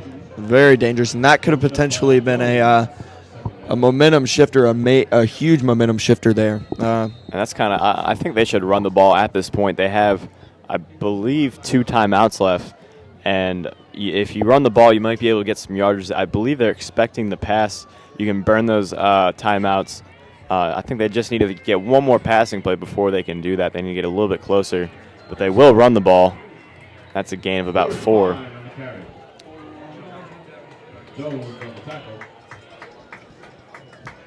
So that'll bring up 3rd and 6.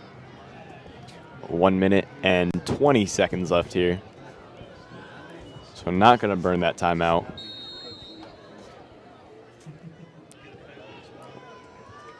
And here's the snap. Throw over the middle. Oh, there's a flag, though. Flag thrown by the back judge there. Imagine that's going to be pass interference on the defense. Maybe holding.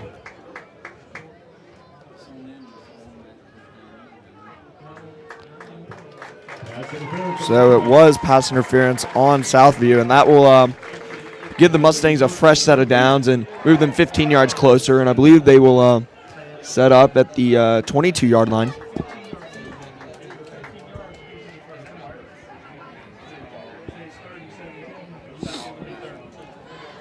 So that'll be 1st and 10 for the Mustangs from the 22-yard line.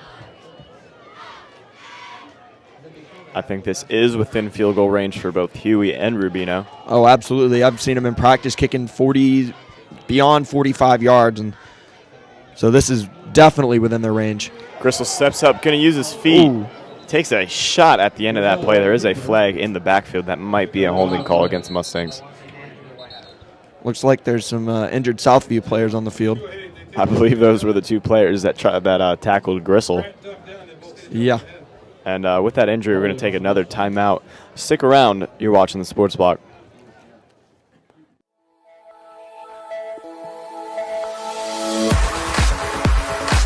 He one block, and he just shrugs them off, and he makes another 2. And kick is up. That's an absolute drill into the back of the end zone. And we're back. Looked like the Southview player just got maybe the wind knocked out of him. He's jogging over to the sideline. Of course, Brandt took a huge hit by 2 defenders at the end of that play, and he appears to be okay. And that's always a positive. But there was a penalty on the play, and that was holding on the offense, so that'll back him up. A 15-yard holding penalty. So it'll be 1st and 10 from the 37. And they're going to throw this one out. It's quick screening. He's got a lot of room to run. Gets a block, and he has a chance to score a touchdown. 1 defender to beat. And there he is into the end zone for another Middle Creek touchdown. That was some beautiful blocking by those Mustangs. Looks like they marked him just short, right at about the half-yard line maybe. So, but regardless, it's a great screen called by Coach Bordeaux there. Southview was definitely not expecting that, and Stuart Fine just short of the touchdown there. And they're going to let this clock wind down. I imagine they expect to score, so that will give Southview less time in their next possession. And here's a handoff up the middle into the end zone for a touchdown this time. And that is a beautiful drive by the Mustangs. I believe that was a 90-yard drive, 89-yard drive. Something like that. And Stuart Fine has done a really great job so far in this game, stepping up for Josh Drake. He went down with that freak injury earlier in the game, and he's just done a great job of filling his shoes. He's gotten time throughout the season, so he's not fresh, and he's just done a great job of really stepping in and fulfilling that role. And here's Huey on for the extra point.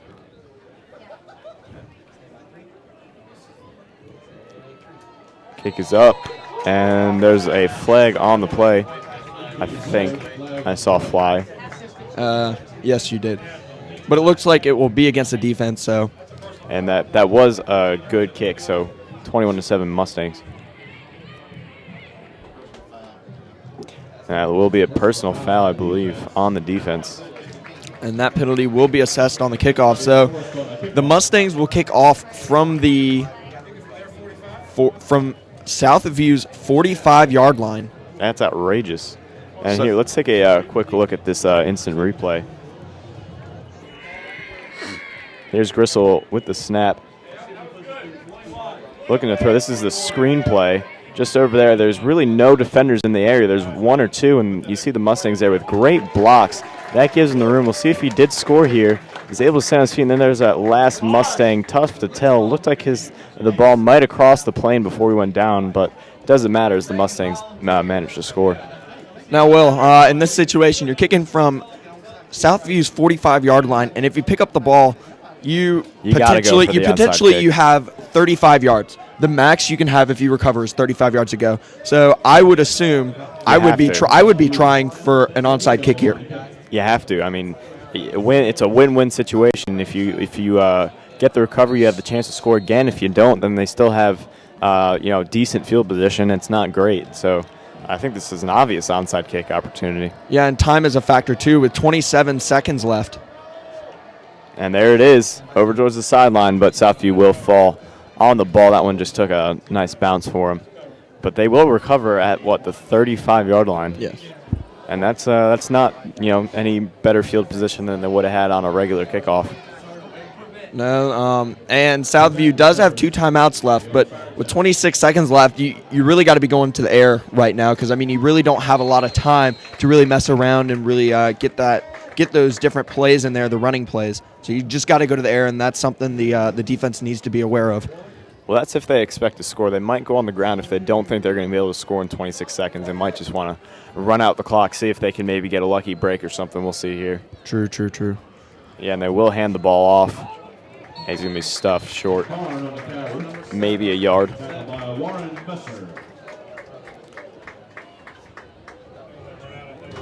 And you'll see there at the bottom of your screen, Millbrook is leading Wakefield 10-3. Upset brewing there. So they're trying to go for one last play with clock. Then again, Wake Forest 17, Pinecrest 3. They're going to run the option play or something. That is a ferocious hit by the Mustangs. And there you see Garner still leads Jack Britt 35-28. And that's going to be the end of the first half of play. Mustangs lead 21-7 over Southview. Looked like a little bit of a low-scoring game at the start, but going to halftime, Mustangs have a lead. We're going to take a quick commercial break for halftime. Stick around for the halftime show by the band.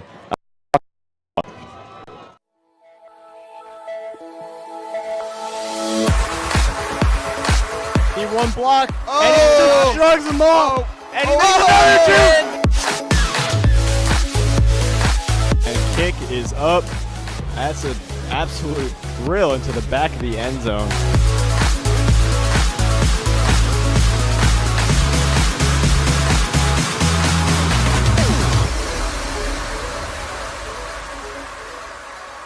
You're watching the Sports Blog.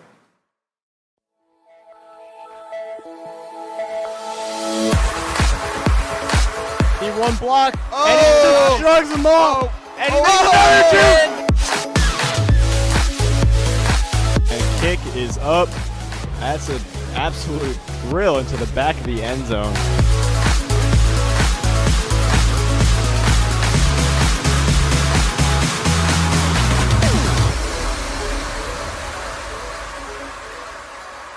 You're watching the Sports Blog.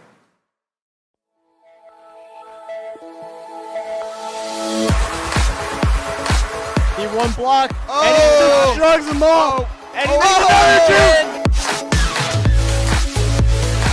And kick is up.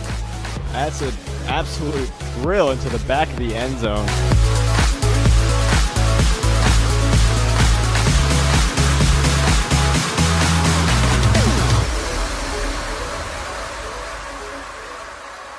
You're watching the Sports Blog.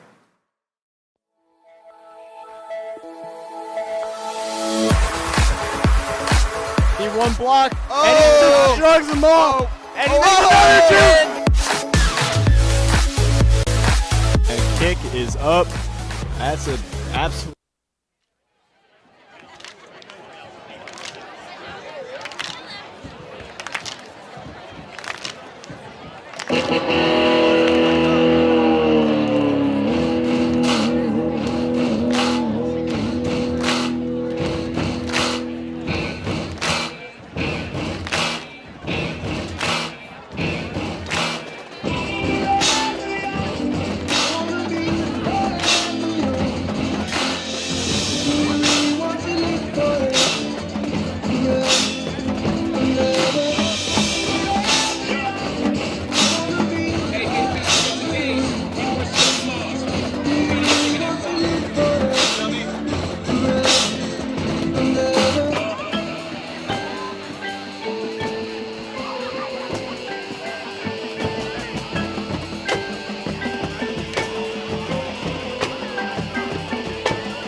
That's your award-winning Mighty Marching Mustang Band.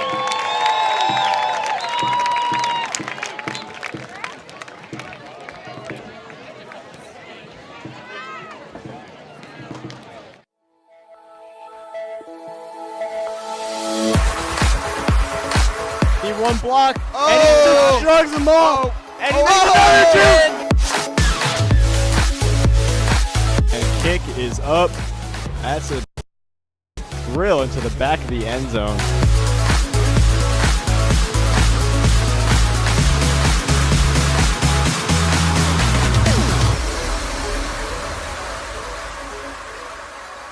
You're watching the Sports Blog.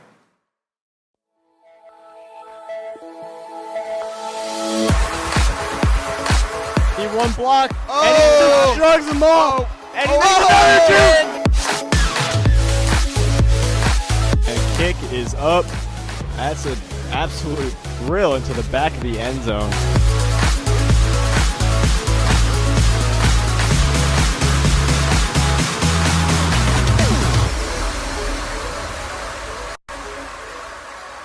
You're watching the Sports Blog.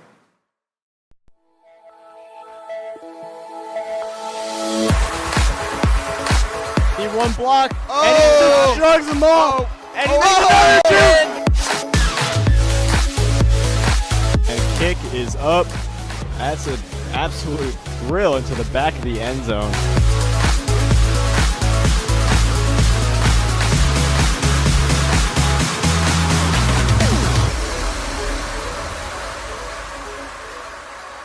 You're watching the Sports Blog.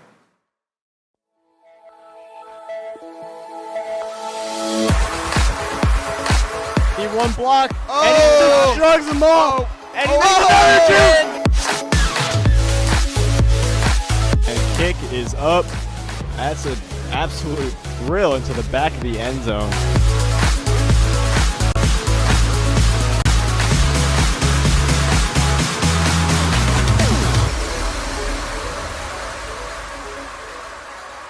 You're watching the Sports Blog.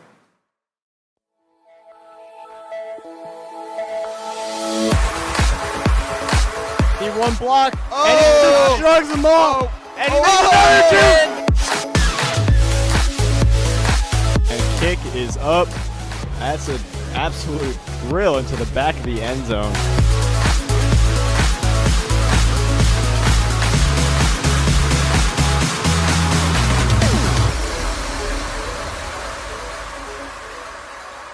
You're watching the Sports Blog.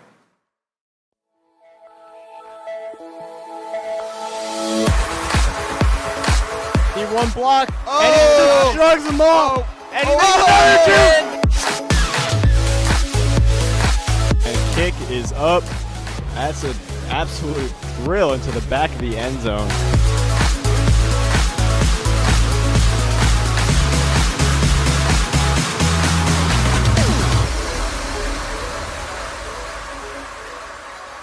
You're watching the Sports Blog.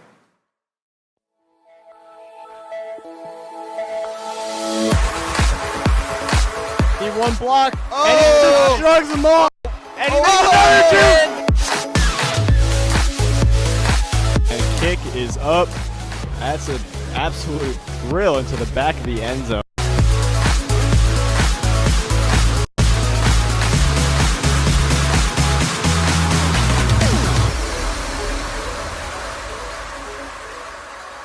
You're watching the Sports Blog.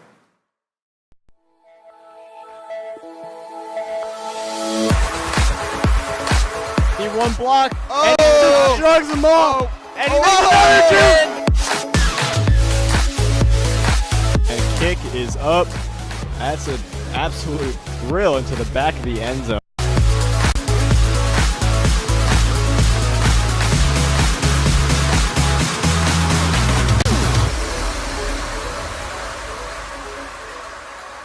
You're watching the Sports Blog.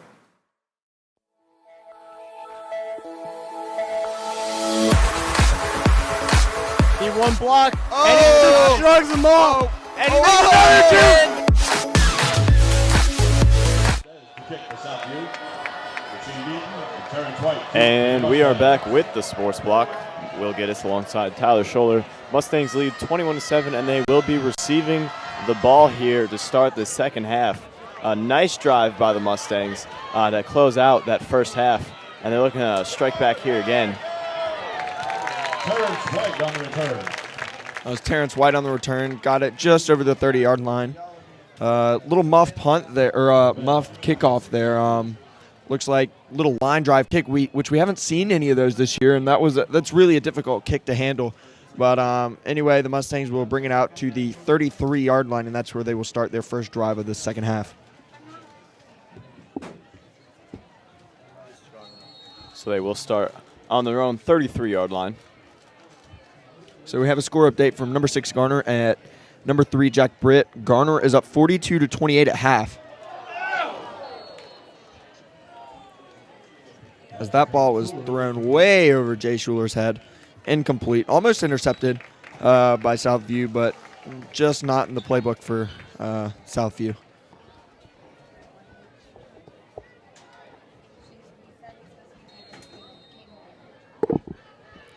So after the incomplete pass, that'll bring up 2nd and 10. Handoff to Stuart Fine up the middle for about 3 yards.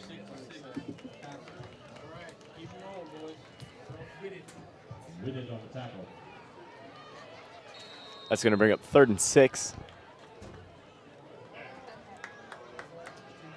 Love to see another pass from Gristle here like he was thrown in that second quarter. Here's a snap. And he's just going to kind of throw that one in the ground, and that's going to bring up 4th and 6. Looks like Gristle had Stuart Fine open on the far sideline there, but just didn't get through the progression, the read progressions enough to see him open. So that'll bring up 4th and 6.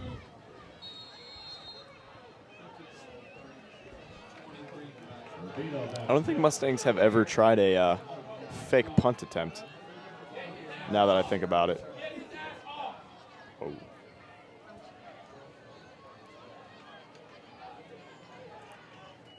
And here's a snap. Nice punt. That one had some huge distance and hang time. Almost dropped it. I didn't ever see him signal for the fair catch, I don't think. Yeah, I saw he signaled for it early, but just held on to it.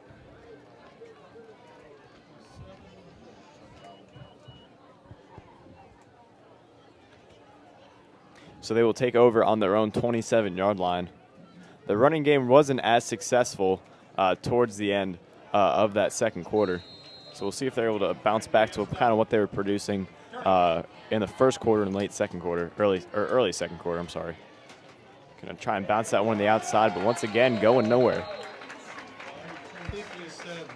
Good penetration there by the defense. Just got in there and just really blew up that play in the backfield.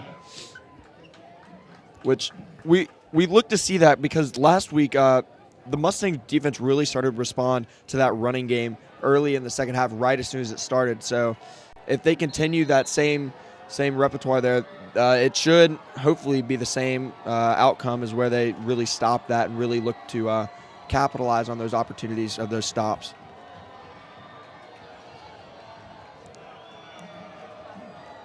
Second and 11 here. Here's a snap, another handoff. Looked like he had a whole nice job of the Mustangs of clearing that one up. Only gained about 2 or 3 yards. Warren Messer on the tackle. That was number 7, Warren Messer there on the tackle there. So that'll bring up 3rd and 9 for Southview from their own 29-yard line.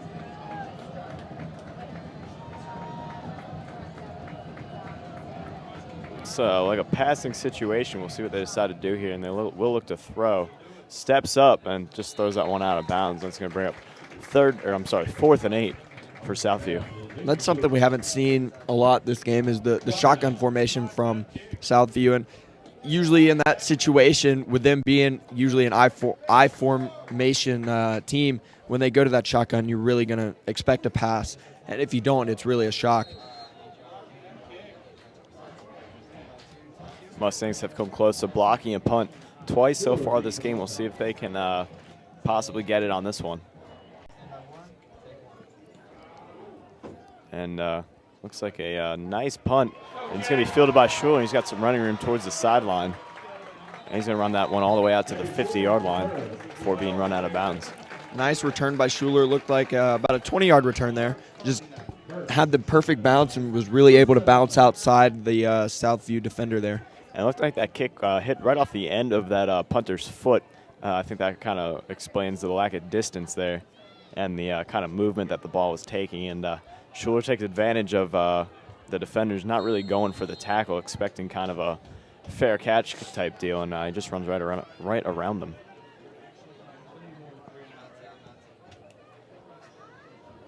So here's Gristle looking to pass. Going to get hit while he throws, and that one's going to be dropped by Keon Smith, and I think that one's going to be a roughing the passer, personal foul penalty against Southview. And it will, in fact, be that. And that's a 15-yard loss for Southview. So we have a score update from number 1 Wakefield and number 18 Millbrook. Millbrook is still up 13-3 on Wakefield in the third quarter. And Wake Forest, the 12th seed, is still up on number 4 Pinecrest. Now the score is 17-10 in the third quarter. So we'll keep you updated as those possible upsets continue to brew. And here's the snap. Jet sweep. Keon Smith, I believe. That's Rasheem Eaton. 2 flags thrown on the play.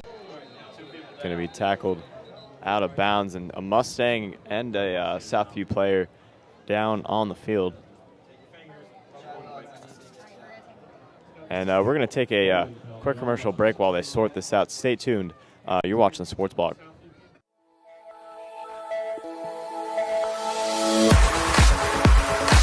He one block, and he just shrugs them off, and he makes another 2.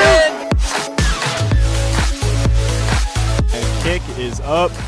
That's an absolute drill into the back of the end zone.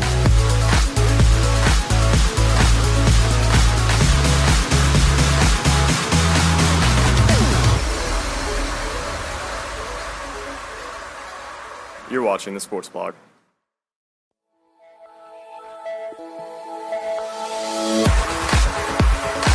He one block, and he just shrugs them off, and he makes another 2. And kick is up. That's an absolute drill into the back of the end zone.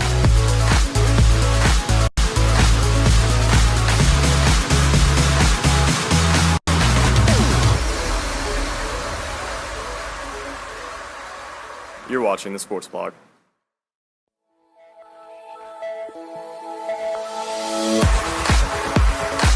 He one block, and he just shrugs them off, and he makes another 2. And kick is up. That's an absolute drill into the back of the end zone.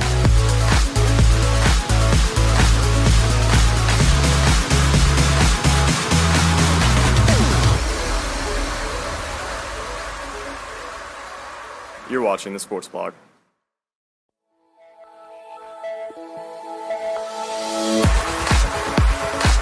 He one block, and he just shrugs them off, and he makes another 2. And kick is up. That's an absolute drill into the back of the end zone.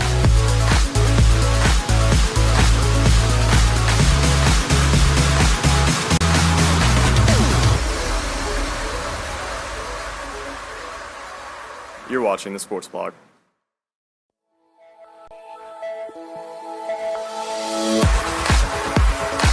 He one block, and he just shrugs them off, and he makes another 2. And kick is up.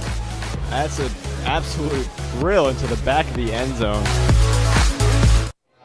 And we're back with the Sports Block. That injury was to Nathan Woodward. He had to be helped off the field. Looked like an injury to one of his legs. Gristle looking to throw over towards the sideline, a screen to Burnson. He's got a lot of yards to run. 1 defender to 2 defenders to beat. If he can get a block here, he can make a cut. And he's going to try and hurdle him. And he's going to get pushed out of bounds at the 16-yard line. That was a beautiful catch and run by Burnson on a 1st and 27. We like those long pass plays. Those long short. The short yard passes go for a lot of yards, and we like those here at the Creek. I'd say those screen is probably Mustangs' biggest weapon against pretty much every defense. They really need to prepare for the deep ball that Gristle can throw, but when we switch things up with the screen and we get some of those blocks, it really turns into a huge gain, as you've seen so far here tonight. Yeah, most definitely, and really that goes a lot to the offensive line because they do such a great job of getting those blocks. And into the corner of the end zone, and this one's just a little overthrown, intended for Schuler. That was almost the same play that the Mustangs got their first touchdown on, with Jay over that back shoulder, that fadeaway corner route, and just over the reach of Jay. But beautiful pass. It still does something. It gets them thinking that, hey, I'm going to go there. I can still go there. And it opens up that middle also because they'll be looking for that corner. Definitely. See if Gristle decides to throw here on 2nd and 10. Blitzing. He's going to get rid of it. He's going to throw it over to the sideline. Out of reach of Jay Schuler. Good job by Stuart Fine of picking up the blitz there. That linebacker ran through untouched. And he really put a good block, really slowed him down a little bit, allowed Brandt to get that throw off and incomplete. So ball's on the 15, definitely within field goal range. They would prefer the touchdown, I'm sure, here. Looks like Brandt's got an empty backfield. You get to the 6-yard line for a first down. And here's the throw. Intercepted. And flags flying all over the field. And more flags coming in. And this is the definition of laundry on the field. Yeah.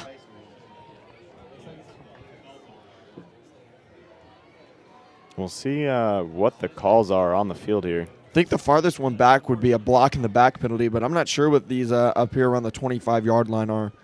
So we'll have to go down to the ref to see that one. Block in the back of the return on Southview.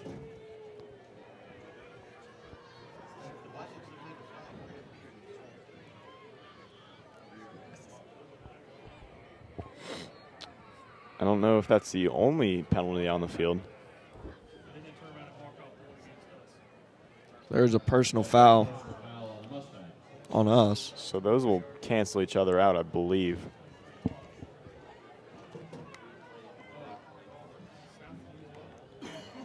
So Southview will actually take over at the 21-yard line instead of the 25.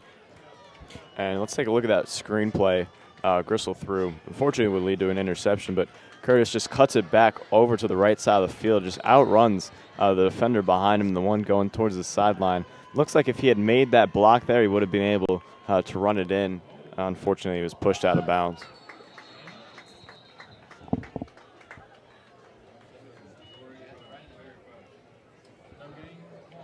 That's going to be 2nd and 10. No gain on the play.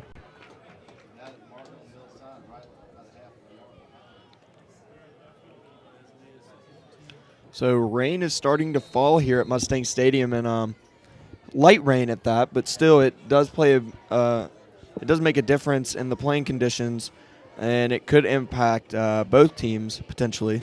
Yeah, you know, that ball gets a lot slicker, a little bit more difficult to throw, a little bit more difficult to catch. And I think passing game is really the Mustangs' strong suit, and you got to hope for the Mustangs that they are able to keep up the level of play that they have before the rain kicked in. Yep. And there's a flag on the play thrown at the end.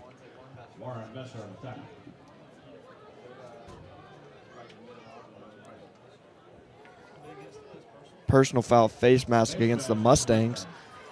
So that's a 15-yard penalty. And we'll move Southview up to the 43-yard line as their drive continues, as the clock is at 7 minutes and 52 seconds left in this third quarter.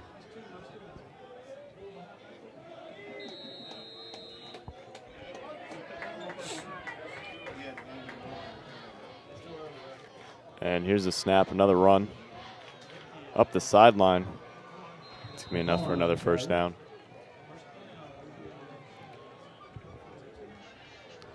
There's the run game again, playing a big part in that this drive so far. Because I mean, that was I think that's one of the first big yardage plays they've had the second half. But it comes at an ideal time for Southview Tigers as they break over into the Mustangs field.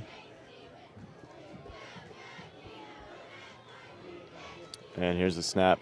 Handed off to the tailback. Has me wrapped up. Tackle for a loss of a yard. That was number 22, Trey McCarn, on the carry. And he hasn't really gotten those big holes as they did earlier in the game. Like I said, he's had very few rushing yards and throughout this game, and it really hasn't been that big of a deal in the second half as the Mustangs have really figured out how to stop that.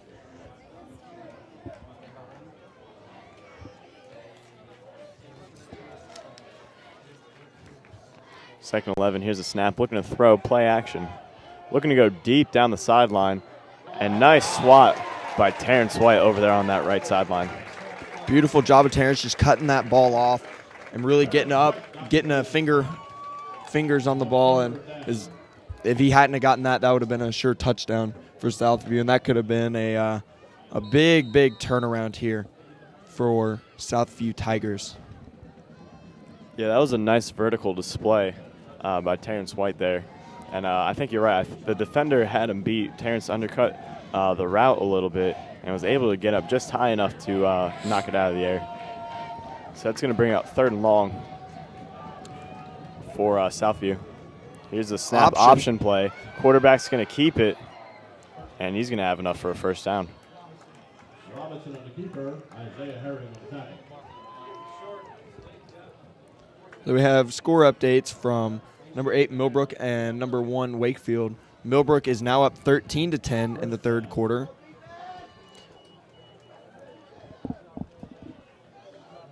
And, it's 9:25 already, and we're not even, halfway through the third quarters. This game's going to drag on pretty late, I imagine. Of course, we had some pretty long injury timeouts. And here's a fullback run. He's going to be stuffed. Just looked like a deer in the headlights right there. Gain of a yard, if any. Yeah, that was Jeremy Cox there on the carry, and he's really hasn't gotten as many carries. The later in the game we go, it's usually been Trey McLean who's gotten most of those carries throughout the game.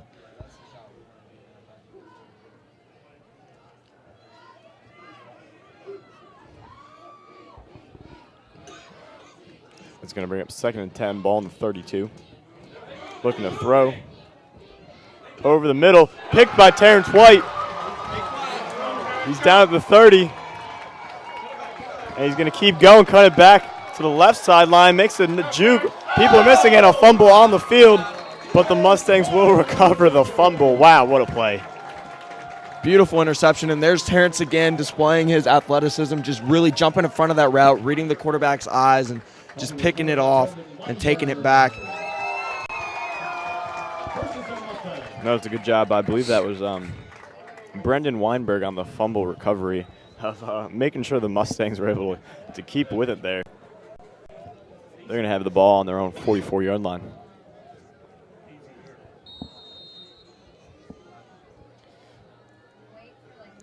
Here's a snap to Gristle. Hand off to Stuart Fine. Flag thrown at the end of the play. Looks like it might be holding on the Mustangs. See. And we have a replay of that interception. Let's take a look. Quarterback looking at his receiver the entire way. And not the best angle there, but White able to undercut the route and just run with the ball. And it's going to take a good 10, 15 seconds for the Southview team to tackle him.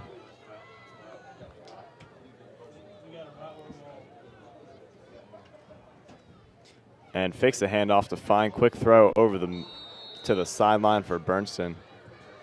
And now, Tyler, what's the rule on contact between receivers and defensive backs prior to a certain yard point? I believe it's legal to. Yeah, there's a certain contact allowed within 5 yards of the line of scrimmage.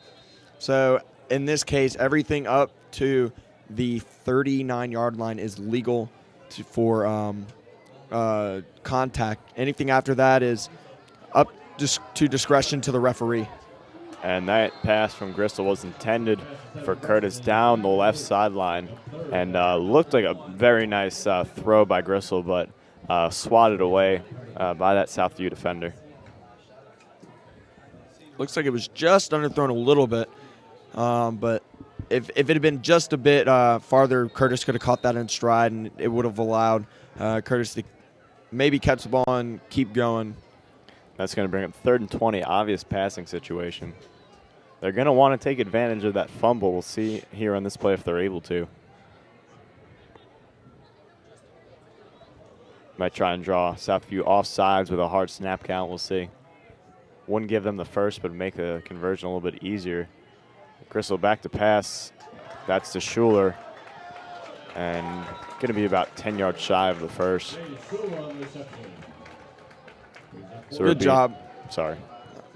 That's just a good job of just knowing that you're not going to be it's going to be difficult to get that first down, so you just give your punter a few extra yards, maybe hopefully pin them deep in their territory, give your defense a little more room to work, and hopefully possibly get a defensive turnover there. And here comes the punt. Not the best punt from Rubino. That one's still going to give them decent yardage at about the 32-yard line. And it's starting to rain I wouldn't say it's raining hard. It's starting to rain a little bit harder than it was. You can see that kind of in the lights, not so much from the camera.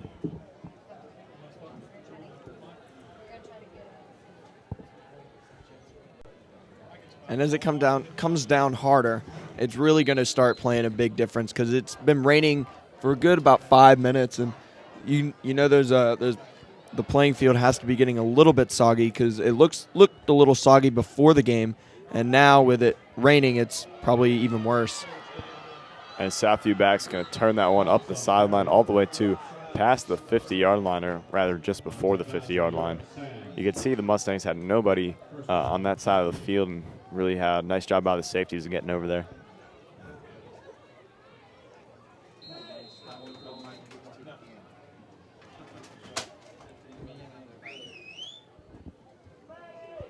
And, it's worth mentioning the previous few games, it's been bitterly cold.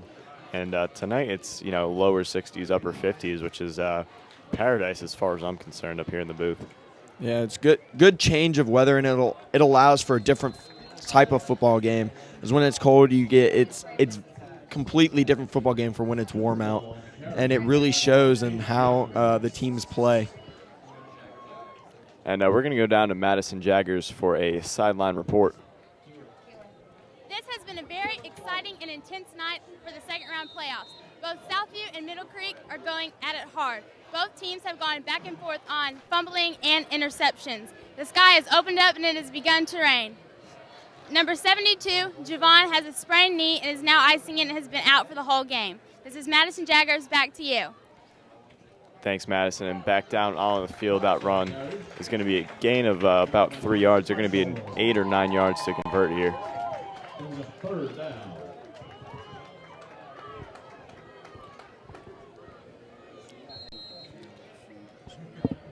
So that was another attempt at a run, but like we've been saying so far in the Mustangs those halftime adjustments seem to be the right adjustments that they need. And if they could just do that at the beginning of the game, that would make everything so much smoother, because they just seem not to be able to get that until after halftime, and by that time it's a little different. There's the option play up the sideline. Looks like they will definitely give them enough for the first down here.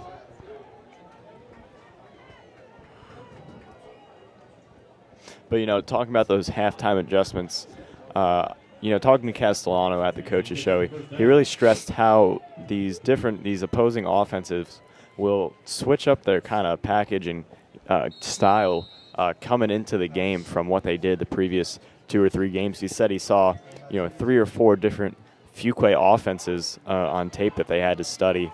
And I think a similar situation might be happening here for these Southview Tigers, where they're giving them different looks than they might have seen, on film.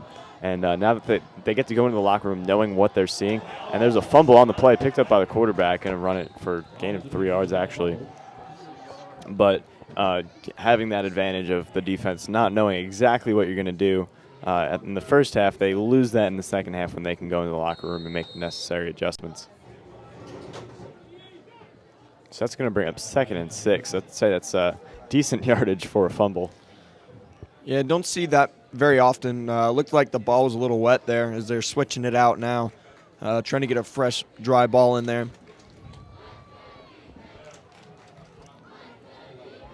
So 2nd and 6 from the Mustangs' 35-yard line. Here's a fullback run up the middle. Going to be wrapped up and tackled. Looks like enough for the first. That was Jeremy Cox there on the carry from the fullback position.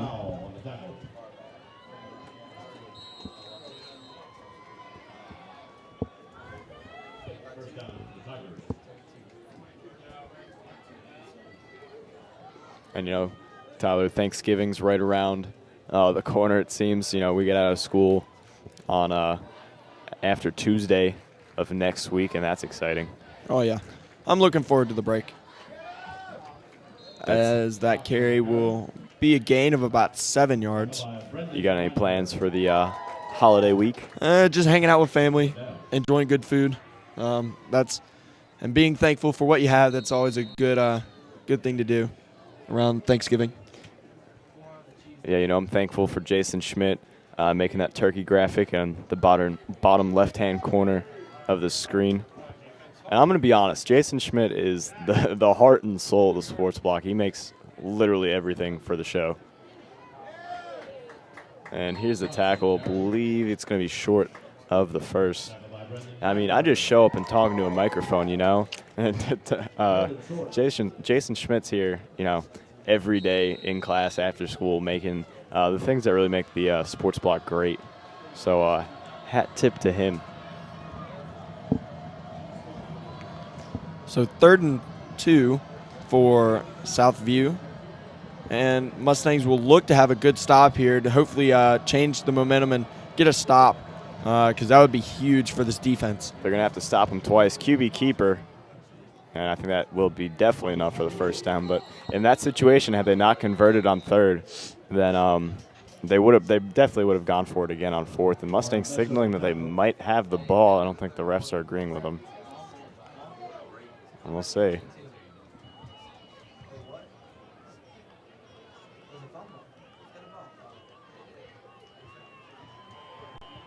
And I believe it will remain Southview ball. And that's the end of the 3rd quarter. Mustangs score hasn't changed since halftime. Mustangs lead 21-7 over Southview. We're going to take a quick commercial break. When we come back, it'll be the 4th quarter. Stay tuned. You're watching the Sports Block.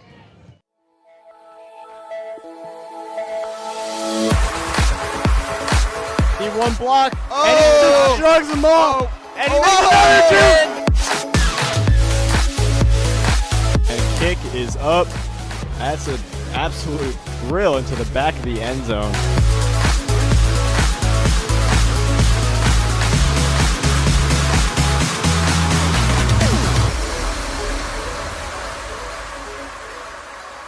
You're watching the Sports Block.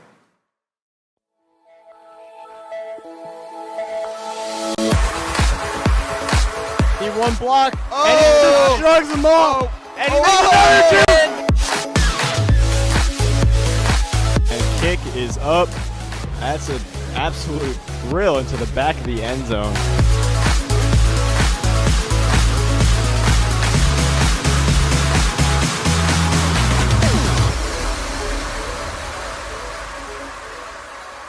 You're watching the Sports Block.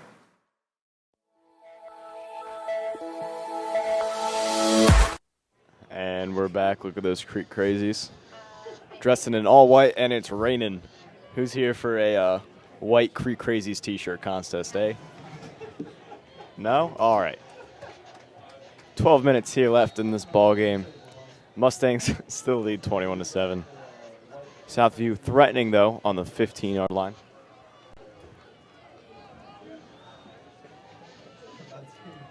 Hey, here's a halfback pitch. Going to cut up towards the sideline, and he's going to be in for a touchdown, I believe. We'll see. Yeah, and it is, in fact, a touchdown for Southview. So that's going to make the game 21-13, 14 if they're successful with the extra point attempt.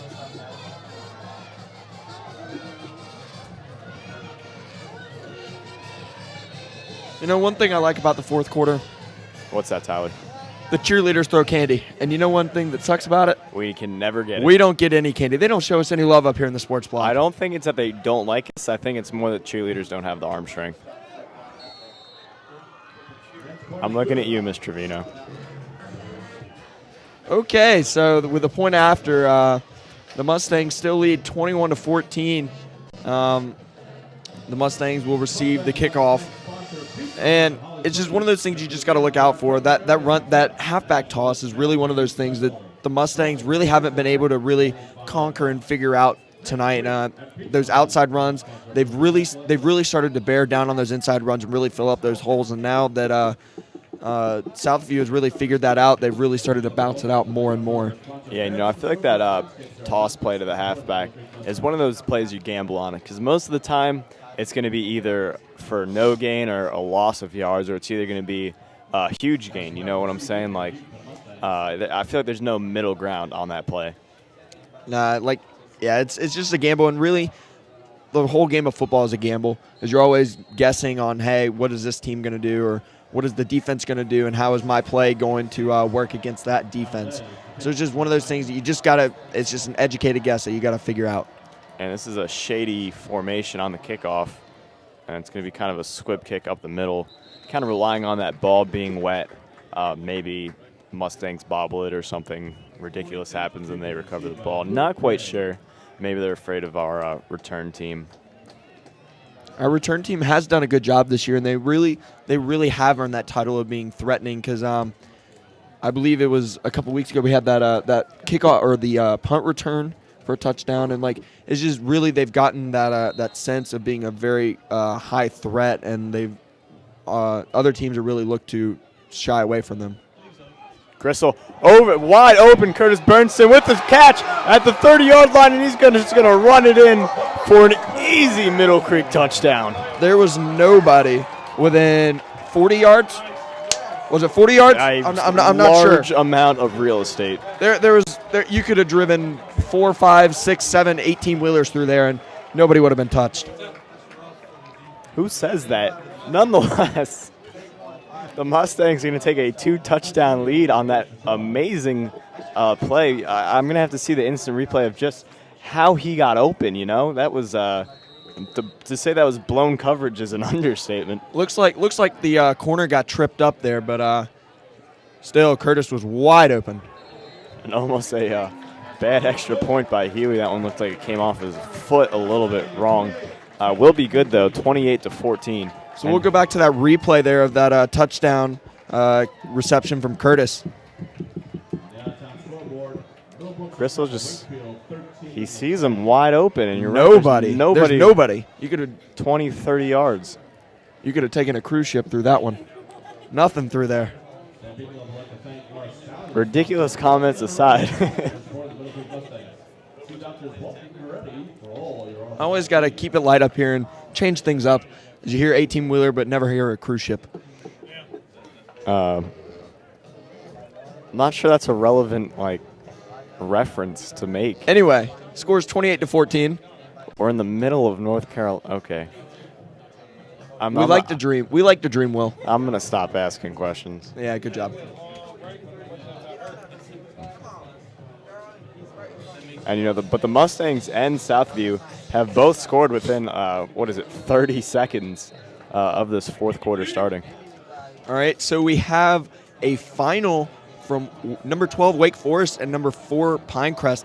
Pinecrest falls to number 12, Wake Forest, 17-10, so that's a major upset there that could potentially cause some matchup problems for other teams. And we have number 8, Millbrook, up 20-10 on number 1, Wakefield. So there is a huge upset brewing there with a number 8 seed leading the number 1 seed by 10. And if we go back to last week, we remember Green Hope almost beat Wakefield. So Wakefield really hadn't been as strong as we had thought. Yeah, I mentioned earlier that the Wake Forest game that they ended up winning, they really aren't deserving of the 12th seed. They should be much higher. I think there's a few games during the regular season that might have not, one call might have not gone their way, and that's resulting in their seeding. But they are definitely a powerhouse football team that the Mustangs and pretty much everybody in the bracket needs to look out for. Yeah, so you had to carry up the middle for about a gain of a yard or two. And that was Anthony Mitchell there on the tackle for the Mustangs.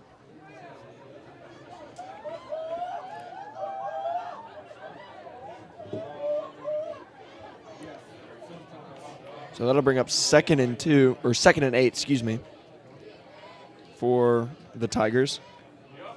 And looks like an option play that's going nowhere. And he's going to be tackled for a loss on that one. I don't know what went wrong there. Defense just did a great job of penetrating through the line and just blocking it and really squaring them off and forcing them to go the other way.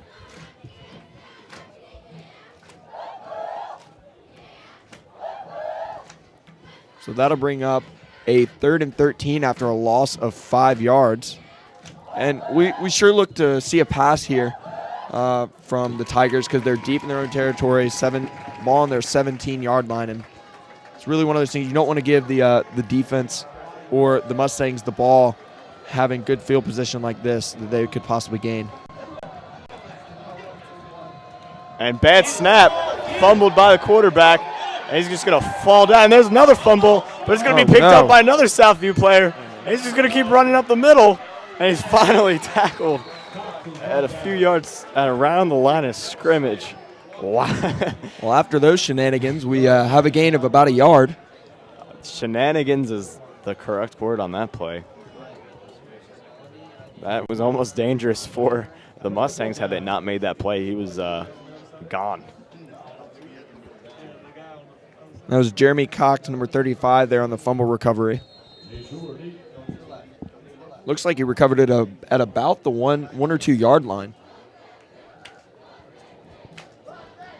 So we look to see the Mustangs go to block this punt here. Not as close as they've been. That one's going to be down 50-yard line, maybe a 49 and a half. Good field position for that Mustangs offense. And that's really been the name of the game the second half has really been field position. You can see the difference. The Mustangs they've started out with far greater field position than Southview, and that's really shown in the score as the Mustangs have scored another touchdown to really set this game apart. And that is a nice move by Schuler. Or that's not Schuler. Keon Smith. Keon Smith in the middle. Hard to get those two mixed up. I managed to, though. I see the white sleeves, and I just automatically assume it's Jay. No comment. All right, so we have a 2nd and inches.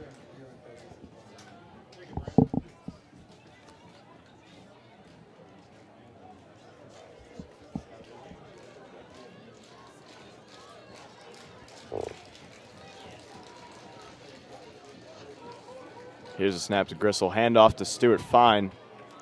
And it looks like he will have enough for the first down. Good job of knowing where the first down marker is and just getting enough to get over there and secure a fresh set of downs.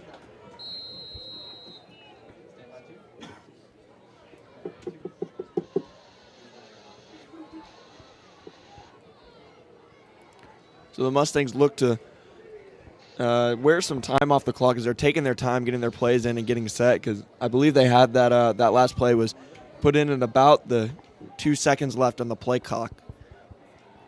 Fakes the handoff, quick throw over to Bernston. Good job by that defender of reading the play and breaking it up.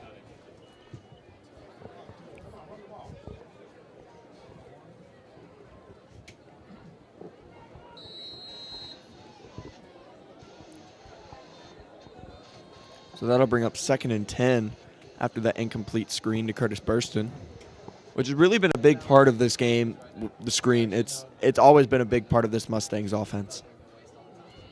Here's a snap to Gristle over to the sideline. That's Keon Smith. Gonna just shrug off defenders before finally being wrestled down for a first. Just making a miss. Looked like it was Rasheem Eaton there on the carry or on the catch.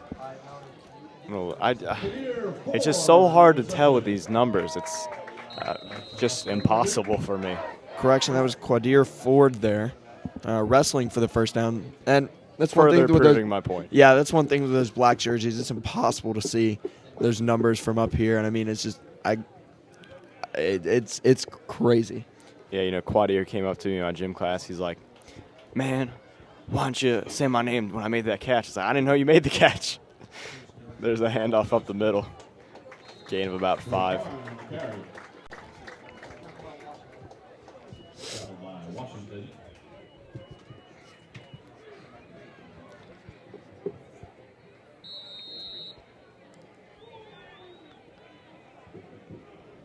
So that'll bring up 2nd and 6 for the Mustangs at the Southview 24. And they're really doing a good job of eating up the clock on this drive. They've done an extremely good job. What are they taking up? Probably 4 or 5 minutes, close to 5 minutes. And that's really part of this offense here right now, late in the game. You want to eat up as much offense as you can, or much clock as you can. It's Keon Smith. It's going to bring up 3rd and 6. 3rd and 9. Lost a 3 on the play. But yeah, I think if the Mustangs can score here, there's not enough time on the clock for Southview to make a comeback. However, if they don't score here, I think there is enough time for them to facilitate something. So 3rd and 9 as the play clock winds down to 5. And here's a snap looking to throw up towards the sideline. That he's in double coverage. It's going to be caught. Is he in bounds? No, he is not. Tough to tell from this side of the field if he was in or not. Seemed like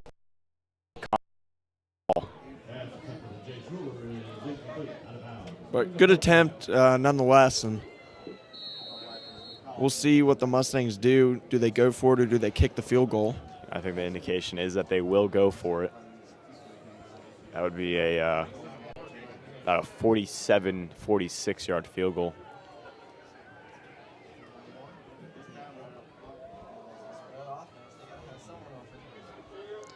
So indeed they will. Snap. Under pressure, evades him. Now he's looking to run, just going to lob it up out of bounds. That was nice elusiveness of not getting sacked there. Nonetheless, it's going to be a turnover on downs. They're going to take over at the 29-yard line. Not a horrible outcome there, because it could have been worse. He could have been, because he could have been sacked for, looked like a loss of 5 yards, but he did spin out of that, and that's a good job by him of being able to be very athletic and get out of that, because that could have been a big momentum starter right there for the Tigers.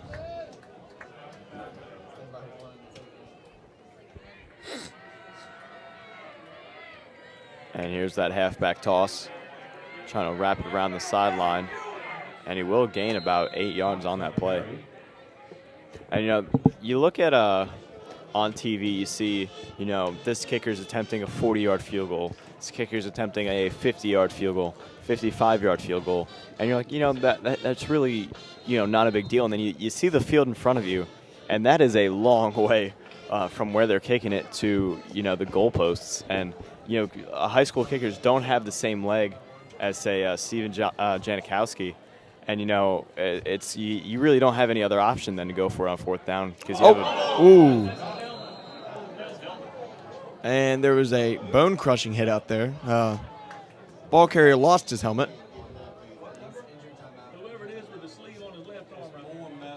And that was Warren Messer on the hit. And Southview player is down. And with that injury, we're going to take a commercial break. Stay tuned. You're watching the Sports Block.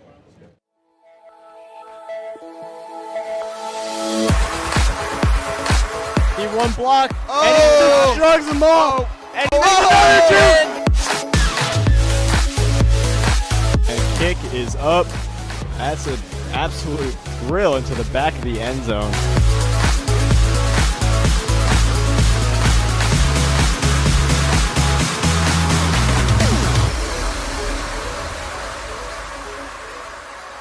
You're watching the Sports Blog.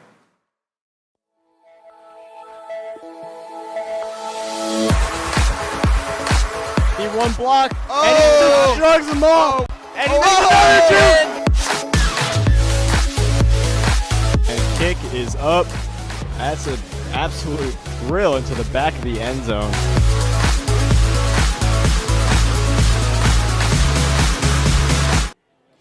And we are back with the Sports Block. Southview player able to get off the field.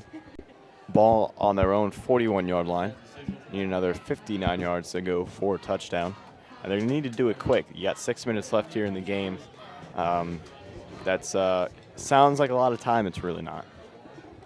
With the way they run the ball, they're going to have to pick up their passing game. Here's a pass over the middle. Complete at about the 45-yard line of the Mustangs. Nice catch there. They with the catch. Trying to get first down.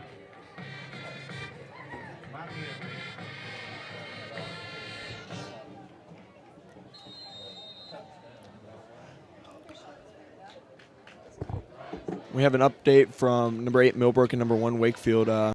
Millbrook is still up 20-16 with 5 minutes left in the fourth quarter. Flag down on the field. Flag on the play. Jacob Pearl on the tackle. Will most likely be a hold against Southview.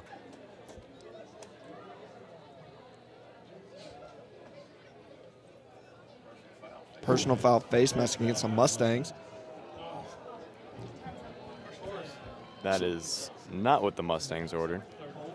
So that'll put the ball at the 24-yard line.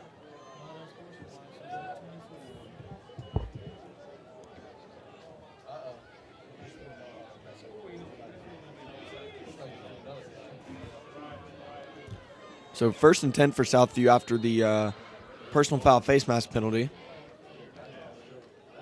Here's a handoff up the middle. Gain of 6 yards or so. Horn on the carry.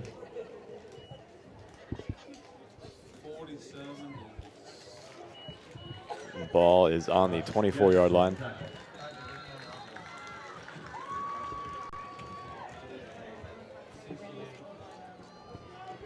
Clock winding down now, under 5 minutes.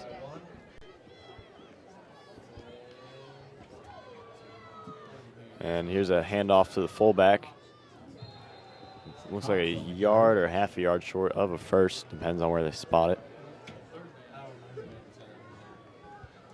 Looks like he will be short.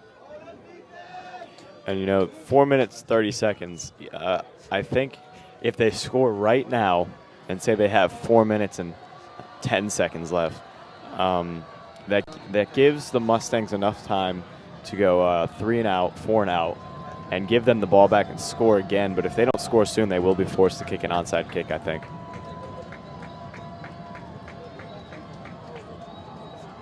Here's the handoff.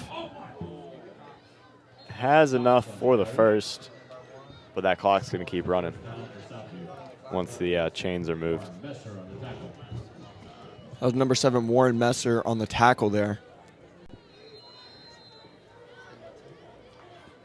So the clock winds down to about 3 minutes and 52 seconds. So time is becoming a factor, like you have said, Will. And that run's going nowhere. And the clock will continue to run.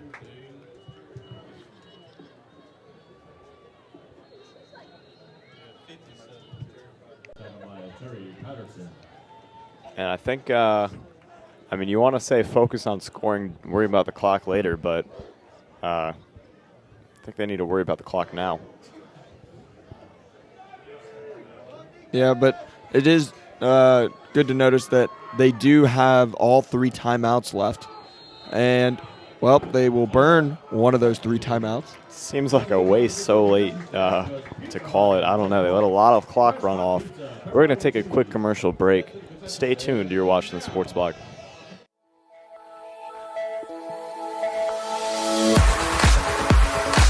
He one block, and he just shrugs them off, and he makes another 2. And kick is up. That's an absolute drill into the back of the end zone.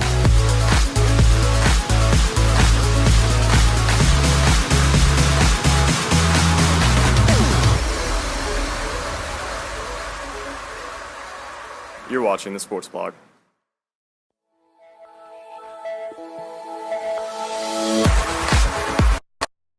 One block, and he just shrugs them off, and he makes another 2. And kick is up. That's an absolute drill into the back of the end zone.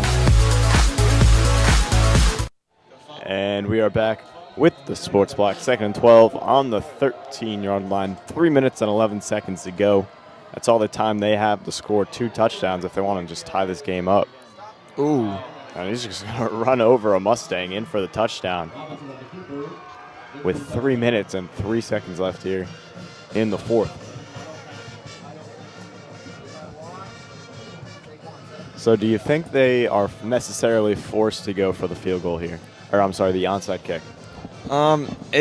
It's getting about that time because, I mean, you had to burn one of those timeouts, and burning that timeout was a big blow because you really – having those 3 timeouts, the Mustangs are probably going to run the ball. And so you want to stop the clock.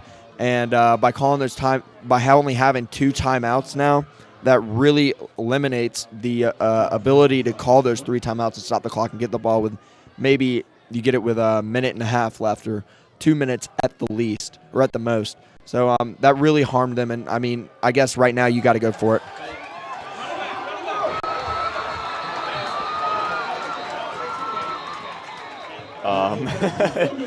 Oh, man. Oh, well. Would have been nice in any other circumstance. Had me confused. I was like, why is he running? But they're now down by 8, and that is not good news for Southview. So one of 2 things will happen, or actually multiple things can happen. They can kick the onside kick. If they're not successful, the Mustangs have great field position and will most likely run the clock out or score. If they are successful, they have 3 minutes to score and then convert a 2-point conversion and then hold the Mustangs to no points and allow it to go into overtime. Or they just kick it off and hope that their defense can stop them on one set of downs. Right now, it's probably going to be an onside kick, to be honest. I mean, it's just one of those things. You just have to notice that. And the Mustangs really are prepared for this. They've got the hands team out there, and they've got Keon Smith back deep just in case for a safety net. But more than likely, it's going to be an onside kick. And we'll see if they're able to execute.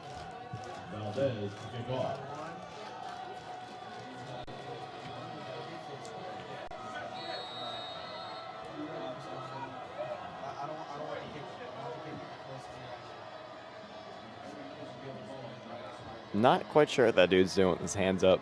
I'll have to figure that out after the game. But here comes the onside kick, and a flag flies immediately. Offsides penalty. Way offsides at that. That'll back them up to the 35-yard line where they will re-kick. Don't think that will make a huge difference. Maybe the Mustangs' field position if they recover. But as far as needing to get this onside kick goes, I don't think that makes much of a difference.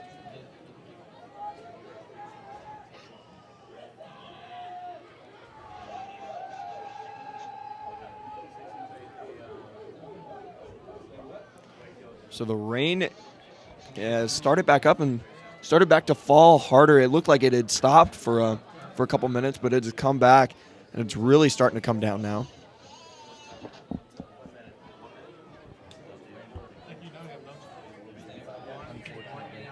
All right, so they will try the onside kick once again.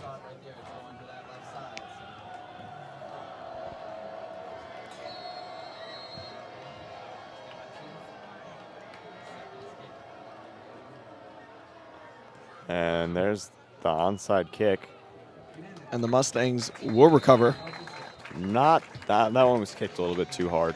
Yeah, not the ideal onside kick you wanted. You got sort of like a corkscrew there. It was a little bit. It was a weird one.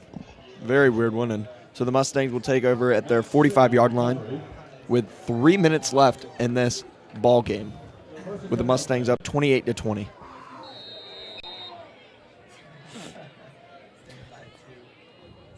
And I imagine they're just going to run the ball as much as they can. And I think if they get 1 or 2 first downs, this game's in the bag. Got to make sure you hold on to the ball, though. Yeah, got to hold on to the football. Up the middle. No gain.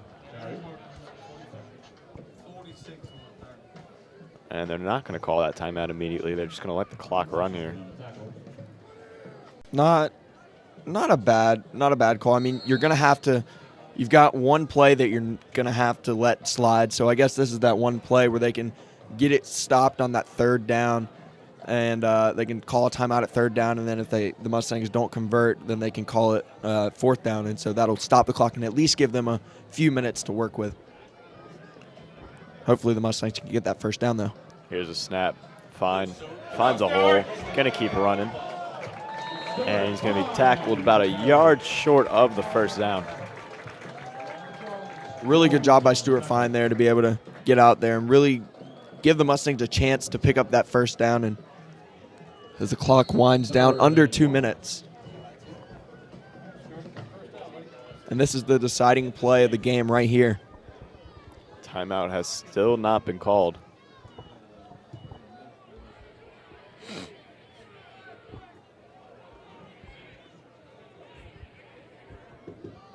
So 3rd and 2 for the Mustangs. And that's first down and then some. First down for the Mustangs. That was Stuart Fine on the carry, and that's the nail in the coffin, I think.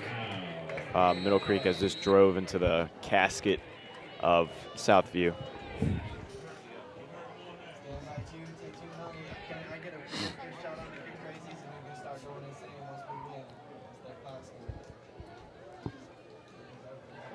So the clock will wind down to 1 minute and 10 seconds, and I believe that will wrap this game up.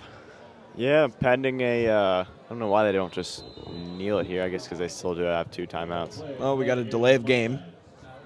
Or, no, we called a timeout. It's odd play call, but nonetheless, we will take a quick commercial break. You guys stay tuned. You're watching the Sports Block.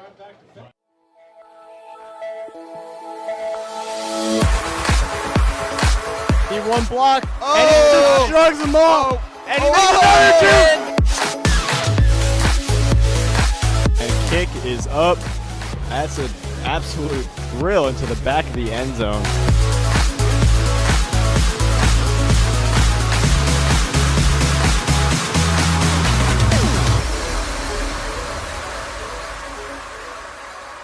You're watching the Sports Blog.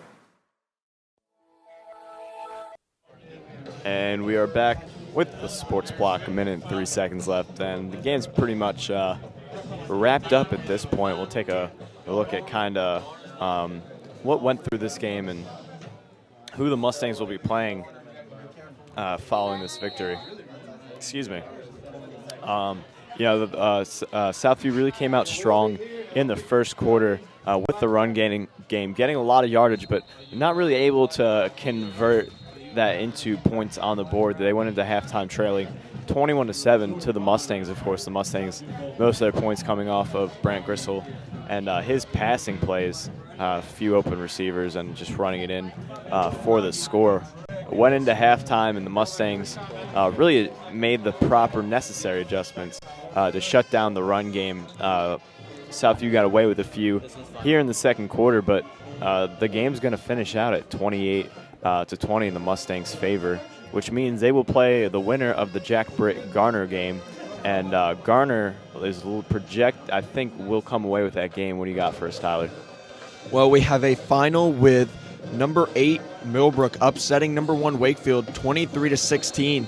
So Millbrook will move on, and right in the fourth quarter, number 6 Garner is up 49-42 on number 3 Jack Britt. So we will keep you updated on that Jack Britt Garner game as they will play. The Mustangs will take on the winner of that game next Friday, and that is the day after Thanksgiving. So be sure to tune in to us then. Of course, I will be in the Outer Banks, and I will have to hand off the microphone to Tyler. Tyler Scholler is going to be the lead commentator for that game, so mark that on your calendars. He seems pretty excited. There's a timeout from Southview, and I think we're going to take another timeout in the sports block. So stay tuned. We'll be right back.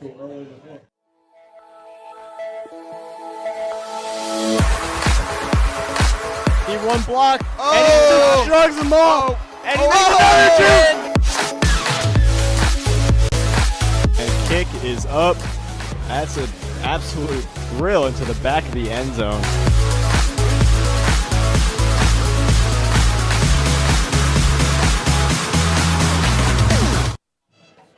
And we are back with the sports block.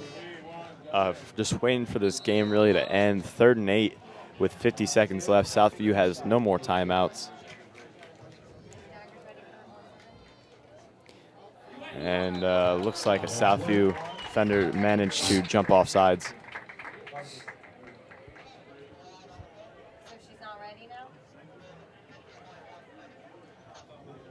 So that'll be offsides on Southview, and that'll move the Mustangs to within a 3rd and 3, so a much more manageable 3rd down conversion from the previous spot at the Mustangs' 38-yard line. So, Tyler, I got to ask, do you have a preference who the Mustangs play, Jack Britt or Garner?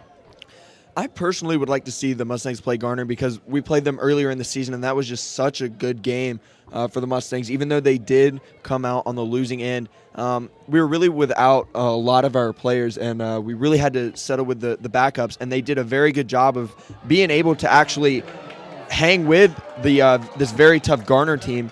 And with us at full strength and Garner being the way they are right now at their full strength, it would really turn out to be a great game, and I just look forward to being here to see that. Yeah, you know, Garner, what actually happened at the end of the first quarter of that was our first game of the season. Brent Gristle actually got hurt and was out for the remainder of the game, which meant that Jay Schuler had to come in and play quarterback. Of course, Jay is one of our better receivers, so I like to think that would, like you said, be a great matchup. It was a low-scoring game, and you know, as we've seen, Garner's been absolutely annihilating people offensively. Of course, their defense has given up about an equal amount of points, as you see with the Jack Britt game. We'll see. We'll wait the final. I expect Garner to win. I'm not sure, though. Mustangs just kneeling the ball here. As that will do it for tonight's game. The Mustangs come away with a victory 28-20 against Southview, and will move on to play tomorrow night next Friday night to play against the winner of Jack Britt and Garner. Yeah, and you know, there's maybe if I talk long enough, we'll find a victor of that game. So my apologies if I drag this on a little bit. But, you know, like we said, the run game was what Southview had going for them. And Middle Creek finally came in and was able to really shut that down. But, you know, coming against both Garner or Jack Britt, both those teams are pass-oriented teams. And they're really going to be a different change of pace, a different look for this Mustangs defense that's been pretty solid pretty much all year round, to say the least. So I imagine it'll be, like you said, a great matchup. Yeah, the past 3 weeks, the Mustangs really have seen that running offense. And so Garner does like to stick with that running offense also. So I think they come in to this game, to next week's game, if they do end up playing Garner, very prepared because they have had a lot of practice with just being able to stop that really high high-frequency run game that Fuquay has shown in the last week of the regular season and in the first round of the playoffs, and then with Southview here doing a very good job of running the ball against the Mustangs. They really come in prepared, and it'd be a lot of fun to see how they will make adjustments this next week in practice. And I think that's going to do it for us here at the Sports Block. Still no final on that Jack Brick Garner game. I'm sure you can go on the internet and look up the final score of that one. Just go ahead and Google search it. But for Tyler Scholler, I'm Will Giddis, signing off at the Sports Block. You guys have a good night.